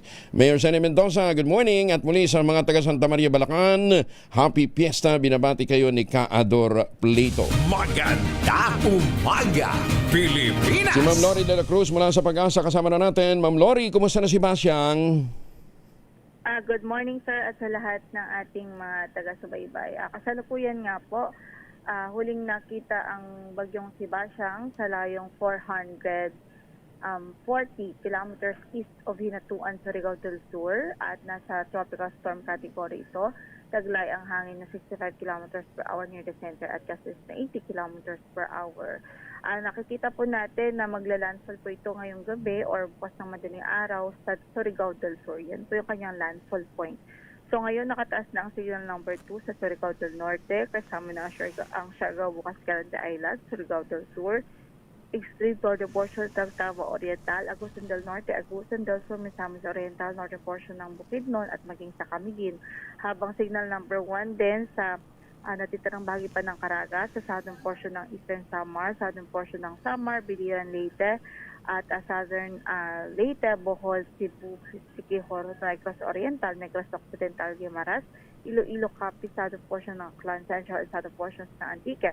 Signal number 1 din sa northern and central portions ng Davao Oriental, Davao de Oro, Davao del Norte, northern portion of Davao del Sur, rest of Bukidnon, northern portion of Cotabato, Lanao del Sur, northern portion of Maguindanao del Norte, Lanao del Norte, Misamis Occidental, eastern and central portions ng Zamboanga del Norte, northern and central portions ng Zamboanga del Sur, northern portion ng Zamboanga Sipugay. So, yun yung mga lugar na inaasa natin ay maaapektuhan talaga ng bagyo, directly maaapektuhan at dadaanan ng bagyo, mostly the Mindanao area at some parts of Visayas area. Asahan natin sa masusunod na oras, magdadagdag pa tayo ng mga lugar kung saan ay nakataas ang signal natin. So pinaghahanda natin ang ating mga kababayan doon, hindi po pwede maging kampante, meron pa pong oras. Actually, hanggang gabi pa po. Dahil siguro mamayang hapon mag-start na po talaga maranasan yung mga yung mga pagbugso ng hangin, pero kumbaga crucial time talaga ay starting mamayang gabi. So yan ang latest mula sa Pag-asa. Ito po si Lori de la Cruz. Ma'am Lori, ang lawak ng sirkulasyon ha? Mukha lang po. Mukha lang. Medyo, madami kasi yung lugar sa, kumbaga inland almost yung matatamaan talaga. Oo. Pero pulang-pula siya. Pulang-pula siya, di ba tubig to? Yes, matubig po. Matubig. Delikado po, especially pag nasa tropical depression to tropical storm, ang isa sa mga pinaka-concern natin yan, usually maulan talaga. Oo. Tapos, anong speed niya ulit, ma'am? Yung kanyang maximum wind 65 kilometers per hour near the center at speed niya po is 15 kilometers per hour. 15, at least bumilis-bilis ng konti. Ayan, oo. Siya, sige. Ingat din, Ma'am Lori, ha? At wala na naman tulugan ng mga tagapag-asa. Huwag kalimutan ng vitamin C, ha? Ayan. Thank you, Ma'am Lori. Si Lori de la Cruz mula po naman sa Pag-asa. Maganda umaga, Pilipinas! At muli tinatawagan natin ang mga kumadrona sa iba't ibang panig ng Pilipinas. 27th National General Assembly of Midwives.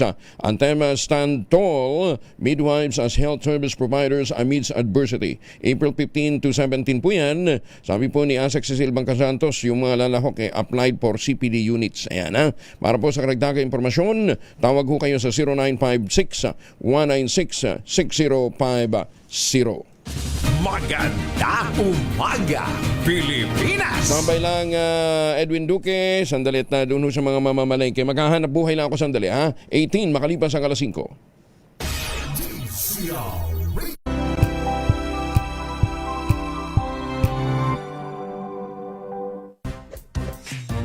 Tanggaling-galing mo Smart dishwashing paste ko Prito ulam na masebo Plato o kaldero Tanggaling for everyday. Ganyan pag smart ang dishwashing paste. May double tanggaling formula. Tanggal ang sebo, tanggal ang bakterya. Pahit para walang bahid. Linis fantastic sa metal at plastic. Number 1 ko to. Tanggaling-galing mo Smart dishwashing paste. ACS. Tinesting, sinuri, siniyasan. Ang resulta? Super effective ang Shield sa pagpatay ng bakterya at virus. Shield Antibacterial Soap. Believe ang mga eksperto sa Philippine Nurses Association. At si Mami. Tiwala ako sa Shield. Shield Antibacterial Soap. Napatunayang mabisa. Ang mga nurse, tiwala. ACS. Wow, ang saya. Isang barangay na labada, puro mancha pa. Goodbye, pahinga. Mommy, isang laba lang yan sa Pride Bar Blue. May powerful stain-away enzymes na malupit sa dunit mancha. At di masakit sa kamay. Isang laba lang yan. Hello, pahinga. Hello, Pride Bar Blue. ACS.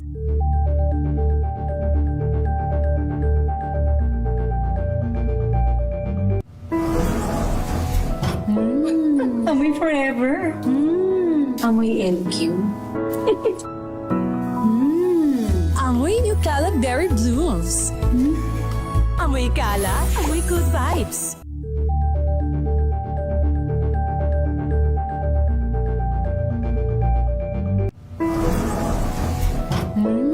Amoy forever. Amoy LQ. Amoy New Calab Berry Blues. Amoy kala, amoy good vibes. Sa lahat ng bagay, simula pa lang, siguraduhing max protection na. Kasi pag kulang ang proteksyon, baka madaling masira. Sa ngipin, dapat may max protection din. Max sa alaga ng Unique Toothpaste. With Max Protect Formula, help stop cavities before they start, while keeping breath fresh. Try Unique Maximum Fluoride Protection. Para max alaga, max protektado. ACS. Amoy forever. Amoy LQ. Amoy New Calab Berry Blues. Amoy kala, amoy good vibes.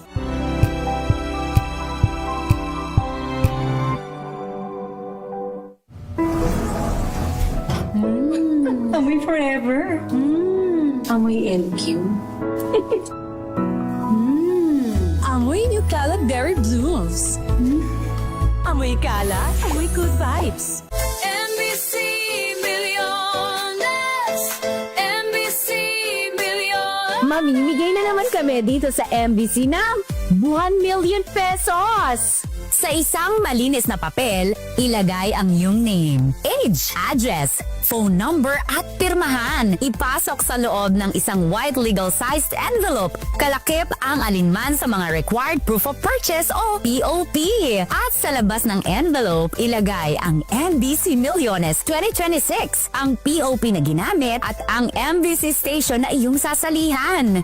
Ihulog ang iyong entry sa mga drop boxes na matatagpuan sa MBC station sa inyong lugar. DZRH, Love Radio, Yes FM, Easy Rock, Aksyon Radio. Pagkakataon na manalo ng hanggang 1 million pesos sa Grand Draw at libo-libo pa in cash prizes sa 10 weekly draws sa mga MBC stations nationwide. Dito sa MBC Millones 2026. Sali na! MBC Millones is brought to you by Pride Detergent, Smart Dishwashing, Shield Bath Soap, Unique Toothpaste, White Rose, Charm Fabcon, Star Wax Floor Wax, San Miguel Pale Pilsen. See posters or visit our Facebook page for more details. Promo period is from January 10 to March 27, 2026. DTI Fairtrade Permit Number FTEB 244864, Series of 2025. Drink responsibly. Amoy forever. Amoy LQ. Amoy Nutella Berry Blooms. Amoy kalat, amoy good vibes.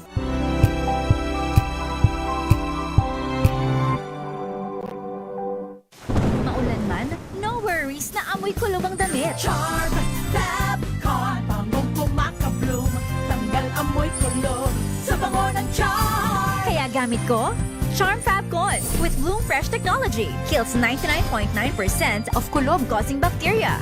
May aroma burst pa of thousands of flowers and berries. Ang sampay sa loob, no amoy kulob. Bangong kumaka-bloom sa Charm. Charm Fabcon. ACS.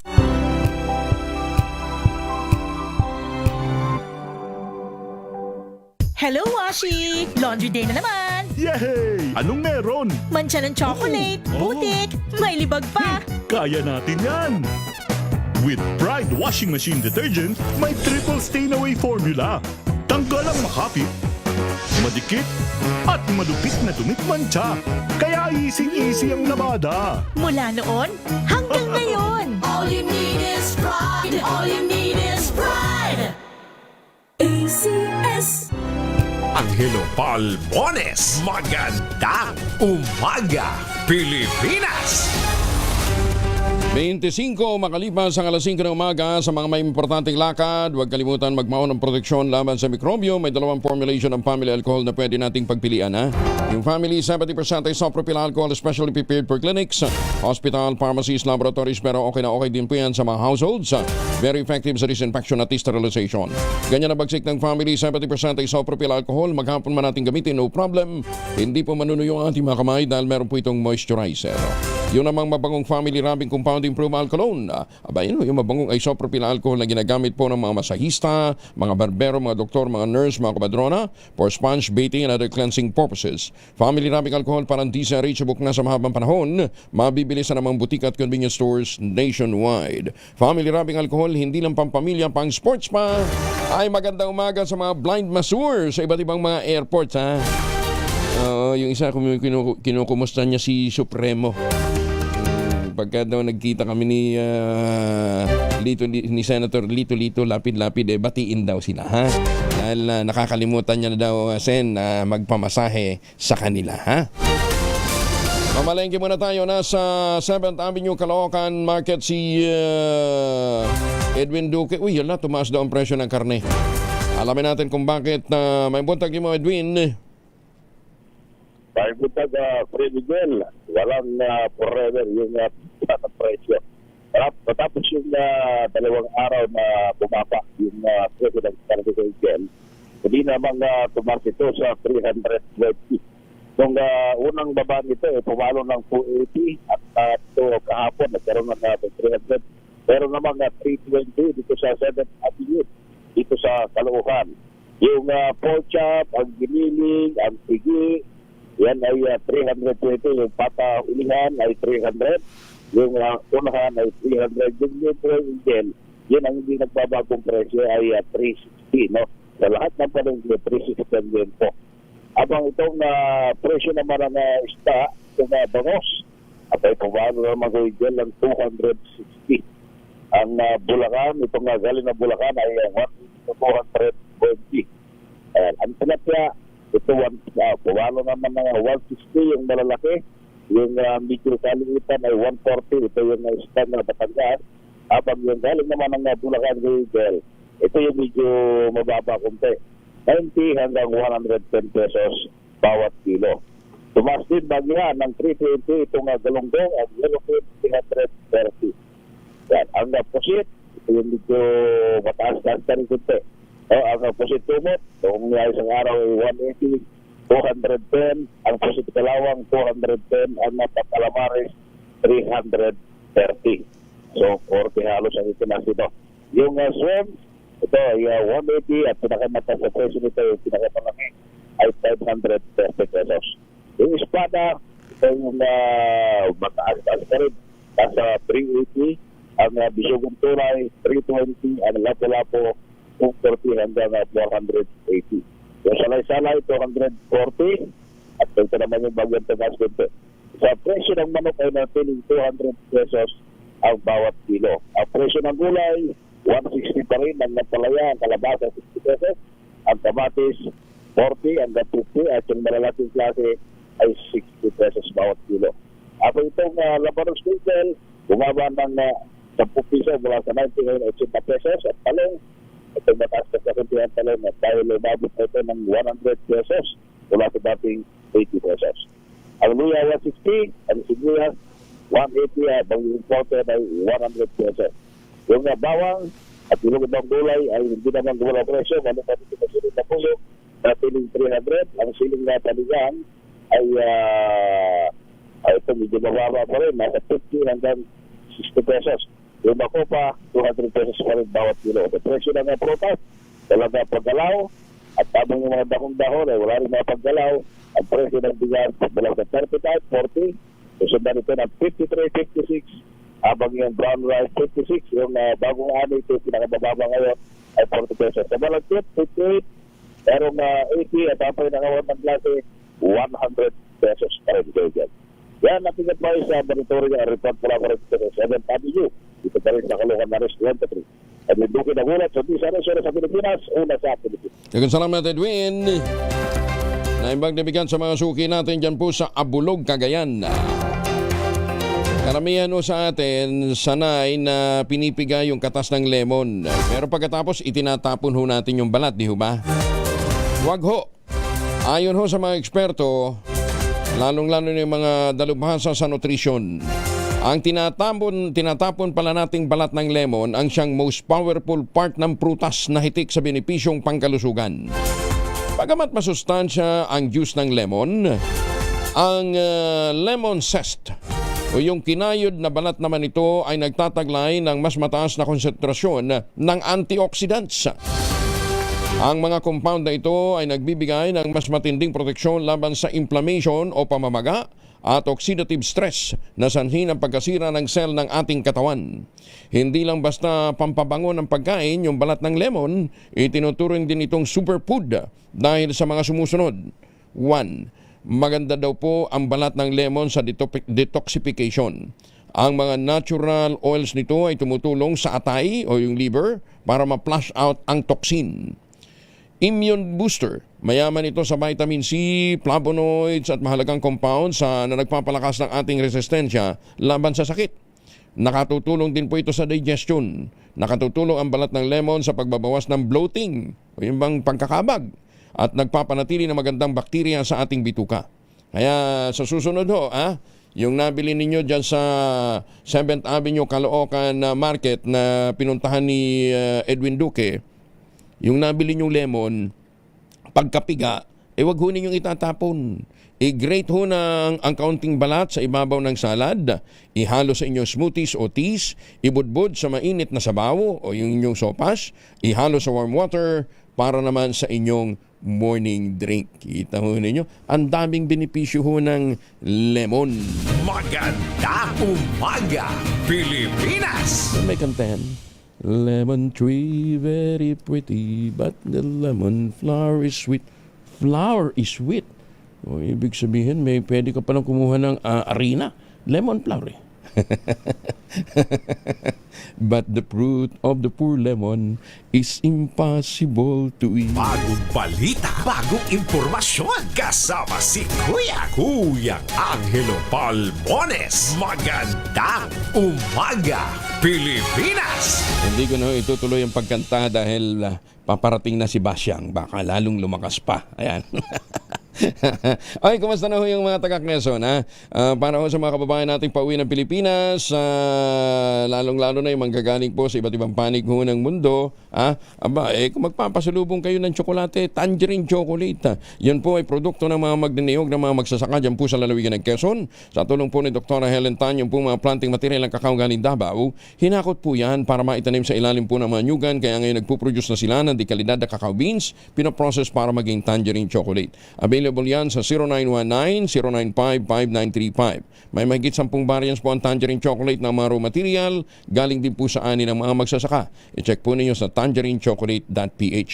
At sabi nga po ni Dr. Helen Tan, sino bang magmamalasakit sa Pilipino kundi ang kapwa Pilipino? Kaya sa bawat pagbili natin ng tangerine chocolate, sa bawat angkilik natin ng tangerine chocolate, abay, pinalalakas natin ang loob ng ating mga magsasaka. Pinalalakas natin ang ating lokal na ekonomiya. Tangerine chocolate 100% gawang lokal but taste and looks global. Tinulungan po ito ng DTI at ng DOST. Magandang umaga, Pilipinas! Higit naman sa 300 individual humirit ng full disclosure sa nag-leak na draft ng committee report ng Senado kaugnay ng flood control scandal. Detalye na balita mula kay Giselle Ricoport, RH15. Giselle, good morning.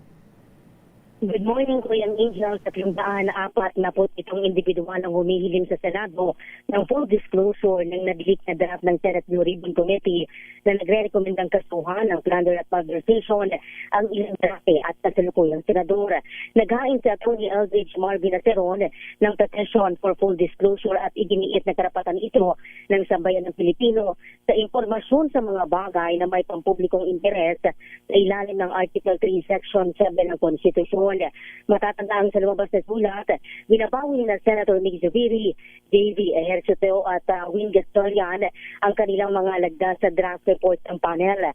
6 na kahilingan ang laman ng petisyon ni Atty. Aceron sa Senado, kabilang na yung paglalabas ng buo at walang tinanggal o unredacted na draft ng Blue Ribbon Committee na pinamumunuan ni Senator Ping Lacson. Dapat din anyang panatiliin ng lahat ng bersyon, kabilang ang original na draft na permado bago ang pagbawi sa lagda ng 3 senadora. Nais din ang petisyon na bigyan ng isang certified true copy ang Ethics Committee para sa mga nakabimbing reklamo laban kina Senator Jesus Cordero at Senator Ejercito. Bahagi rin ng panawagan yung pag-inhibit ni Ejercito sa lahat ng ethics proceeding na may kinalaman kay Escudero. Matatandaang nagain na rin sa Atty. Aceron ng ethics complaint laban kay Escudero. Kaugnay ng umano'y 30 milyong piso na campaign donation na tinanggap ng senador mula kay Lawrence Cobiano ng Center Release Construction na kalaunan nakaselyo di umano ng 16.6 milyong piso na kontrata mula sa nasyonal na pamahalaan. Ito sa Giselle Ricoport para sa DZRH sa Pilipinas, una sa Pilipinas. Maraming salamat, Giselle. Ibinasura naman ng Korte Suprema ang petisyong inihain ni Attorney Ferdinand Topacio. Kasamang iba pa na kumikwestiyon sa legalidad ang pagbuo ng Independent Commission for Infrastructure o ICI. Sa resolusyong isinulat ni Associate Justice Samuel Garlan, nabigo ang mga petitioner na sina Jacinto Paras, Manuelito Luna, Attorney Topacio na sumunod sa basic requirement para sa judicial review. Ito'y dahil sa paglabag sa Hierarchy of Courts Doctrine. Nang direktang isampa sa Korte Suprema ang petisyon na hindi dumadaan sa lower court. Punto ng Korte Suprema, itinatag ang ICI bilang independent ad hoc finding body para mag-imbestiga sa anomalya kaugnay ng mga infrastructure project ng gobyerno sa buong bansa. Wala rin nilang nakitang aktual na kaso ang mga petitioner na o maipakitang aktual na kaso ang mga petitioner na magpapatunay na labag sa kanilang karapatan o nakaapekto sa kanilang pagkatao ang Executive Order number 94 Series of 2025 na siyang nagbuo sa komisyon. Sa petisyon ay sinampa ng mga petitioner, iginiit ng mga ito na nilabag ng EO94 ang Equal Protection Clause. Hindi pagkilala sa legislative power ng Kongreso, Office of the Ombudsman at maging sa Commission on Audit. Tindahan na nagbebenta ng illegal na fertilizer at pesticides sa Nueva Vizcaya, sinalakay. May mahigit 1 milyong pisong halaga ng produktong nasamsam. Detalye ng balita mula kay Bal Gonzales sa RH5. Bal, good morning. Good morning, Kuya Angel. Nasukol sa bypass operation ng pinagsanib na puwersa ng Criminal Investigation and Detection Group at Fertilizer and Pesticide Authority ang 2 kataong sangkot sa pagbibenta ng unregistered agricultural products sa Aritao, Nueva Vizcaya. Kabilang sa naarestong 2 suspect mula sa Gimba, Nueva Ecija na nagbenta ng mga hindi rehistradong patabat pestisidyo sa isang operatiba ng CIDG na umaktong Pusor Bayer. Ayon kay FTA Executive Director Glenn Estrada, ang nasamsam na 1 milyong pisong halaga ng produkto ay hindi rehistrado sa saklaw ng umiiral na FTA Advisory Number 2023-023. Ang mga produktong ito, aniya, ay nagdudulot ng panganib sa mga magsasaka, pananim at kapaligiran. Naarap ngayon ang mga arestado sa mga kasong paglabag sa anti-illegal selling of fertilizer and pesticide at paglabag sa Presidential Decree 1144. Ako si Bal Gonzales, DZRH, una sa Pilipinas, una sa Pilipino. Maraming salamat, Bal. Magandang umaga, Pilipinas! Brad Antonio Carrasco, ha? Gusto mo pang makipag-duet sa akin ng Lemon Tree, ha? Wag na. Paparating na si Basyang 39 makalipas sa alas 5 na umaga, nananakit na ba inyong kasukasuan, nagkakarinkle, sumihina ba inyong kalamnan? Epekto po yan ng inyong pagtanda, ha? Huwag natin sabihin tayo tumatanda, nagiging senior lang, nagiging matured lang, ha? Pinakikilala po ang Ultraplex, isang health drink mula po sa lumikha ng Ultabio, backed by Japanese technology. Ang Ultraplex ay may HCG complex, hydrolyzed marine collagen para sa skin at joints, HMB pampalakas ng muscle, glucosa green para sa ginhawa ng kasukasuan. Available in coffee with stevia at powdered drink mix. Kayang bawiin ng galaw, sigla at ganda kahit nagkakaedad na with proper diet and exercise. Hanapin lamang po ang Ultraplex sa Shopee, Lazada at Ultamayo.shop. Ang Ultraplex po ay hindi gamot at hindi pwedeng gamitin panggamot sa anumang uri ng sakit. If symptoms persist, consult your doctor. Magandang umaga, Pilipinas! 5:39. Ang oras na yan ay hatid sa...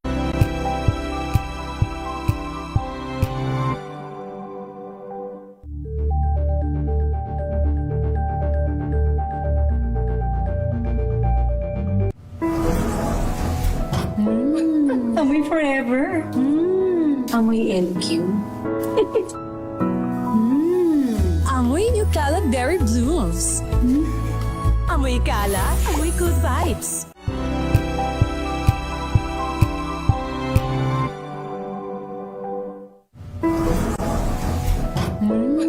Amoy forever. Amoy LQ. Amoy New Cala Berry Blooms. Amoy Cala, amoy good vibes.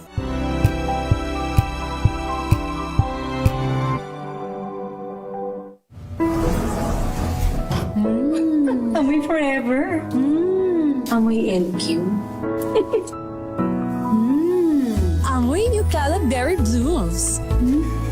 Amoy Cala, amoy good vibes.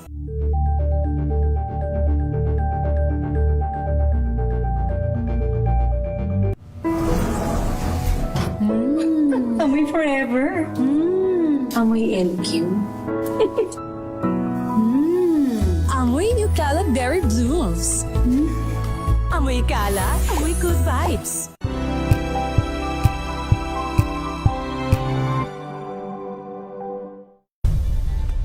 Nagsimula sa pangarap hanggang sa maabot ang tagumpay. Iba't ibang kwento, iba't ibang mukha ng atletang Pilipino. Mas pinatindi, mas pinalakas, at mas pinaaksyon sa Match Point tuwing Sabado, 12:30 ng tanghali sa DZRH TV.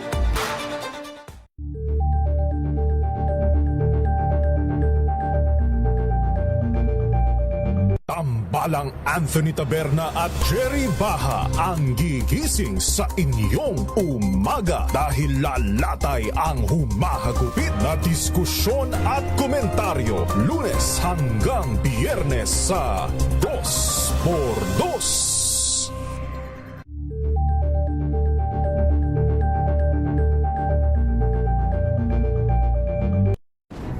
Kung good vibes ang hanap mo, dito ka na sa sigurado! Mula sa mga istoryang nagbibigay ng inspirasyon hanggang sa mga kwentong may dalang solusyon. Mga balitang pampagaan, pakiramdam at pampaganda ng araw. Hindi lang ba sa good news, kundi the better news. Mula Lunes hanggang Biyernes, 1:00 ng tanghali sa DZRH TV.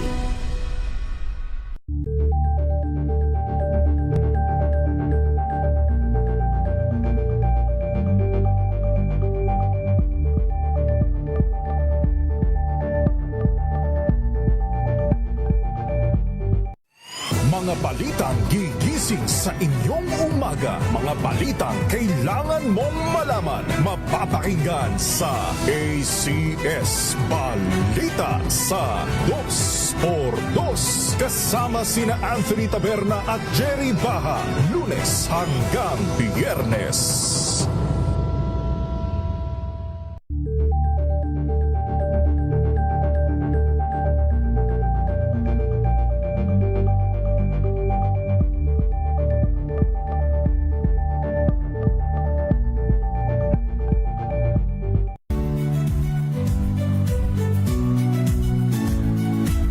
Magandang araw mga kaibigan. Ito po ang inyong balerina ng bayan, si Lisa Makuhay Lizalde, na nag-aanyaya sa inyong samahan kami at ang aming mga espesyal na panauhin para sa kalahating oras ng masayang kwentuhan sa aming programang Art to Art, kung saan ang usapang sining at kultura ay para sa lahat.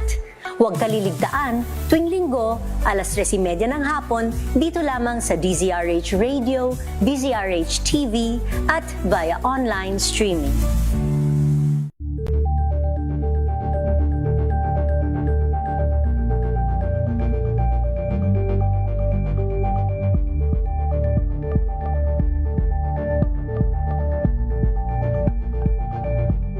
Alamin ang mga maiinit na isyung pambayan, mga balitang kailangan mong malaman, usapin sa pamahalaan, politika, ekonomiya at kabuhayan. Ito ang mga dapat mong malaman, pakialaman at pag-uusapan dahil kayo ang tinig ng mamamayan dito sa Damdaming Bayan.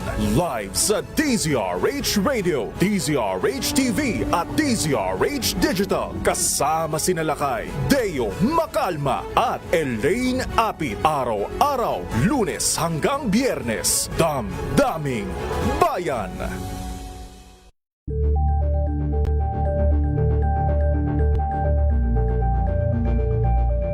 Ito ay bunsod ng naitalang 17 individual na ang kanilang naaresto. Ng Metro Manila Development Authority o MMDA ang No Contact Apprehension Policy o NCAP sa Metro Manila. Sa ang ilang mga dokumento ay peke. Hindi rin legal ang employment na ipinangako sa kanila. Sa mata ng batas, mananagot ang sangkot at may sala. Dahil sa bawat paglabag, may karampatang parusa. Alamin ang mga pananagutan sa likod ng mga bawal. Dito sa Hoy! Bawal Yan! Tuwing Sabado, 11:30 ng umaga. Dito lang sa Lunes, magandang umaga, Pilipinas! 46 na makalipas ang 5:00 ng umaga. Adjourn na pala yung sesyon kahapon ng Senado. So, wala nang hearing today. Sesyon lang. Ano ba yun? Hindi, pwede pa rin naman natang magkaroon pa ng sesyon, ng hearing kahit na walang sesyon. Hindi, pwede. Oh. PNP bukas sa parallel investigation sa kaso ng pagpatay sa pulis na binaon sa septic tank sa Bulacan. Detalye na balita mula kay Edniel Paro sa RH52. Edniel, good morning. Kuya Angel, nagpahayag ng kumpiyansa ang Philippine National Police sa panawagang parallel investigation sa kaso ng pagpaslang kay Police Staff Sergeant Renato Casaway Jr. Ayon kay Police Regional Office 3 Director Police Brigadier General Rogelio Peñones Jr. Para silang bukas kahit pumasok pa sa eksena ang Commission on Human Rights. Kasunod yan ang pagkakakaladkad sa periodistang si Orlan Mauricio dahil sa munay walang basihang pagdawit sa kanya at kanyang anak na brutal na o sa brutal na pagpaslang kay Kasaway ay tinapon sa septic tank sa Malolos, Bulacan. Kapatid binaaras ang anak ng mamamahayag na si Oliver Mauricio dahil sa munay nalalaman sa nangyaring krimen. Maugunitang sa bahay niya nangyari ang nasabing pagmaril pero hindi ito nai-report ng kahit sino sa mga nakasaksi. Umalman na rin sa pagkaka-aresto kay Mauricio ang National Press Club at narawagan ng hiwalay na investigasyon sa sinasagawa ng PNP. Samantala, maliban sa unang 4 na kataong naaresto sa krimen, sumuko na nga rin sa Malolos PNP ang isa pang suspect na si alias Martin. Narecounter sa bahay din ang isa pang alias Dako, ang motorsiklo ni Kasaway matapos ang follow-up ng pulisya. Pero, sabistansya muna sa iyo pong detalye si R.D. Peñones dahil nagpapatuloy pang follow-up operation sa iyo pang mga suspect at maya-maya lamang inasang magbibigay rito ng update si Interior Secretary John D. Cremula dito sa Camp Crame. Bago nitong nag-alok ng 1 milyong pisong pabuya ang DLG para sa ikadarakit ng primary suspect at gunman at 6 na iba pang kinaganap na suspect sa pagpaslang civic officer sa Bulacan na ibinaon sa septic tank. Ako naman si Edniel Parrosa, nag-uulat para sa DZRH. Una sa Pilipinas. Una sa Pilipino. Enyel. Yes, Kuya. Spokesman na pala ng PNP ngayon si John Vic. Ay, siyang nag-announce sa mga development. Tinatanong ko lang. Kasi lahat ng presko ng PNP siya nagme-presko niya. Ay, kagaya kahapon, Kuya Angel, may development pero nagbe-beg up yung ilang mga opisyal at tabayaran na lang daw dyan sa National Headquarters yung magiging update. Kasi magpe-press con si Secretary John Vic. Ako naman nagtatanong lang eh. Good morning. Masama bang magtanong? Ikaw naman nagtatanong lang ng tao eh. Sige, thank you. Gagalit ka naman eh. Tatanong lang yung tao eh. May mga maliban dyan sa kaso na yan, Kuya Angel, may mga, kung di ako nagkakamali, may mga accomplishment pa ngayon na may kinalaman naman sa smudging. At maya-maya, ang mangunguna rin dyan ay si Secretary John Pictumula, Kuya Angel. Balik sa'yo. Ayun, oo. Siyempre kayo naman, oo. Good morning, President John Vic, ano ba? Secretary John Vic. Ay, bakit iba yung napipindot ko? Ayun. Maganda umaga, Pilipinas! Ano ka mag-intriga? Nagpipress ko lang yung tao eh. Ito, magandang tanong. Saan daw ba mas mahal? Sa red ribbon o sa blue ribbon? Pag hindi natuloy yung hearing mamaya, alam na this. Saan daw mas mahal? Sa red ribbon o sa blue ribbon? Maganda umaga, Pilipinas! Ginoong buhay ito. Natukoy na rin ng Philippine National Police Anti-Cybercrime Group ang mga taong nag-post sa social media ng Peking Medical Bulletin ng kalagayan umano ng Pangulong Bongbong Marcos. Ayon sa PNP ACG Director, si Brigadier General Wilson Asueta, kilala na nila ang nag-upload ng dokumento sa kanilang social media accounts, ngunit hindi pa muna ito isinisiwalat habang hindi pa natatapos ang investigasyon. Sabi ni Asueta, bumuo na siya ng isang team na makikipag-ugnayan sa St. Luke's Medical Center at iba pang ahensya para sa mas malaliman pang pagsisiyasat. Nauna nang inatasan ni PNP Chief General Jose Melencio Nartates Jr. ang ACG na tukuyan ang mga nasa likod ng pagpapakalat ng Peking Bulletin na niya ilabag sa batas sa tinatawag na disrespectful at insensitive. Mariin namang itinanggi ng St. Luke's Medical Center na silang naglabas ng naturang medical bulletin at kinumpirmang peke ang naturang dokumento. Maganda umaga, Pilipinas! 51 makalipas ang alas 5 ng umaga.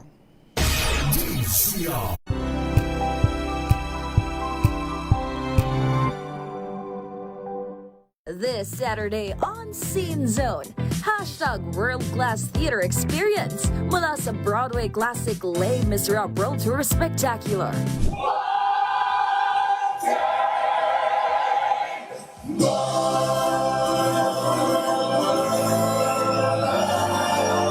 At mga dapat abangan sa first ever Manila Run ng Charlie at the Chocolate Factory.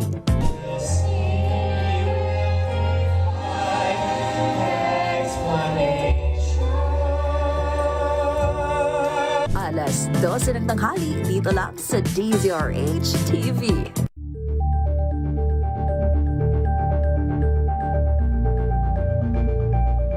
Curious ka ba sa maraming bagay? Kami na ang bahala dyan. Aalamin, tutuklasin at bibigyang linaw namin ang mga katanungang bumabagabag sa inyong isipan. Sa programa kung saan ang bawat sagot ay galing lamang sa mga eksperto. Ang Expert's Opinion, tuwing linggo alas 3 ng hapon, dito lang sa DZRH TV.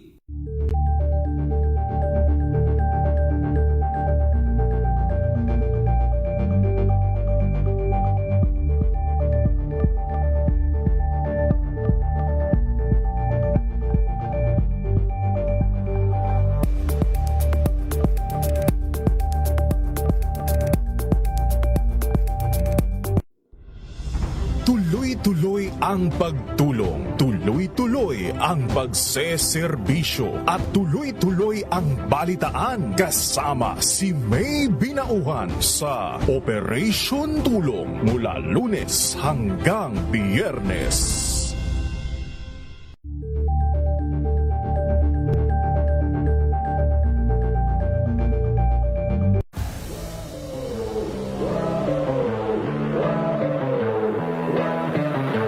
Champion tayo this year. Pero after natin, the day niyan, after nun, di ba, competition, kinabukasan din na tayo champion. Ito yung pinakamagandang thing po ng ANU po is yung pressure po. Kumbaga, ginagawa naming privilege po. Laging sinasabi ng coaches, di na kayo champion after ng competition. So, ang nangyayari po, parang dahil nga focus kami sa team, focus kami sa journey namin and yung story na, kasi kada season po iba-ibang storya. Hi, I'm BG. Hi, I'm Monmon. Hi, I'm Coach Nikki. And we are the NU Pep Squad. And we are inviting you guys to watch our interview in Matchpoint. Mabuhay ang atletang Pilipino!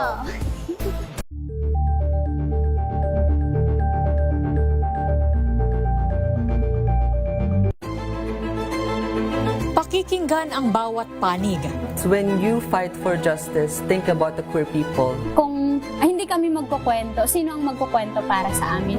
Ang mga panawagan, ipababatid. Hindi talaga ito masusing pinag-aralan ng gobyerno. The women who are beaten and abused. It's time to listen to their voices. Tunghayan ang iba't ibang boses. Mga kwento mula sa iba't ibang anggulo. Dito lang sa Point of View. Mapapanood tuwing linggo, alas 12 ng tanghali, sa DZRH TV.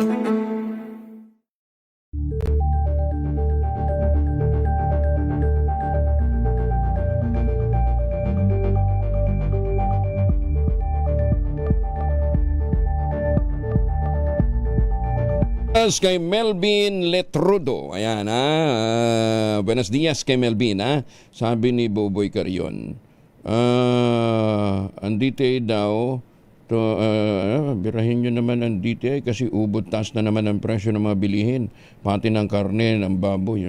Kaya naman, rereklamo kayo. Sinabi ang pang Noche Buena, pwede ng 500, nagalit kayo. Ngayon naman, tumataas ang presyo, nagagalit na naman kayo. Wala naman mapuntahan sa inyo ang DTI, alam naman nating inutil sila, pero huwag naman natin yung pinangangalandakan nyo naman, pambira kayo. Hinahanap nyo, natutulog pa nga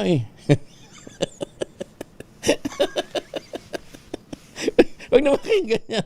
Tumataas ang presyo. Hindi, pero in fairness, ang karne ng baboy, hindi naman yan para sa hindi naman yan, nasa supervision ng DTI, Department of Agriculture yan. Pero siguro, hindi, pagpasok yata sa mga grocery stores, iba ng usapan. Sige, kukulitin natin sila. Supply and demand daw ho yan hindi naman natin mapipigilan kung talagang bumabagsak ang produksyon. Sa amin lang, sa Mindanao, wala na gustong mag-alaga ng baboy. Paano? Nandyan pa rin naman hanggang ngayon yung ASF, yung problema sa ASF.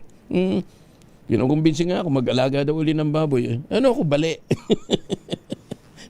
Nag-alaga kami ng baboy noon. Nung nangamatay, ni piso, ni singkong duling, ala kami napala.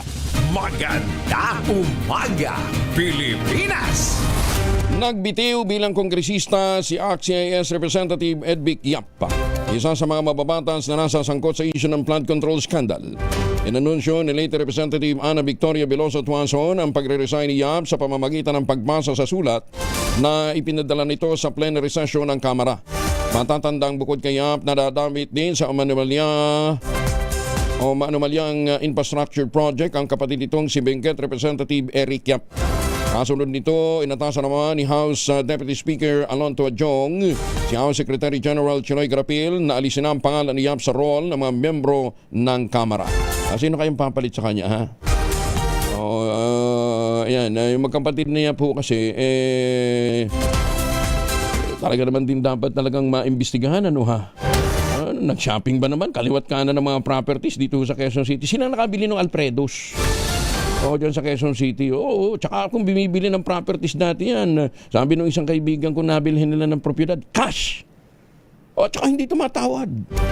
Cash, matik. Hindi nga, binigyan nila ng presyong kunwari, ayaw ibenta. Aba, sabi, sige, bukas. Cash na diniliver. Lupit, ano ha? Kamusta na kaya yung mga rock netting project na kanilang ginawa? Di ba? Andakin nyo ninyo yung rock netting project na yun totoo naman yung may rock netting, ano ha? Kaya lang ginaya nila pagkatapos yung presyo pinagawa sa China, yung European technology kinopya, tapos imbis na 6,000 ba yun? Basta more or less mga ganun yata ang presyo, ano ha? Hindi ko na matandaan, basta eto naman nasa mga record binento ho nila ng 300% yata ang taas. Ay, sus, may ginoong buhay ito. Kaya naman pala, kaya mamili ng mga propiedad ng cash, ano ha? Kaliwat kanan na mamili. Parang mga taga-BIR din yan. Noon. Hindi ngayon. Ngayon, takot sila kay Commissioner Mendoza, ha? Pero dati, lupit, ha? Kaya abangan mo natin, ha? Kung magpapatuloy ho ba ang pagdinig ng Blue Ribbon Committee, kaugnay po ng mga usaping yan, ha? Intayin ho natin. Maganda umaga, Pilipinas! Magtanim ng kawayan para sa kalikasan at kabuhayan. Kuya Angel po, si Angelo Palamones, nag-iwan sa inyo ng isang magandang umaga. Maraming salamat sa inyo walang sawang pagsubaybay, pakikinig at pagtitiwala. Ang ating quote of the day ngayong araw nito ay mula po sa French writer. French ba ito? Basta. Si Doris Lessing. British pala, British. Si Doris Lessing. Ayan, ha. Ang sabi niya, in university, they don't tell you that the greater part of the law is learning to tolerate fools. 2x2. At ACS Balita, susunod na ang oras sa buong kapuluan. 1 minuto bago mag-ACS na umaga. This time check is brought to you by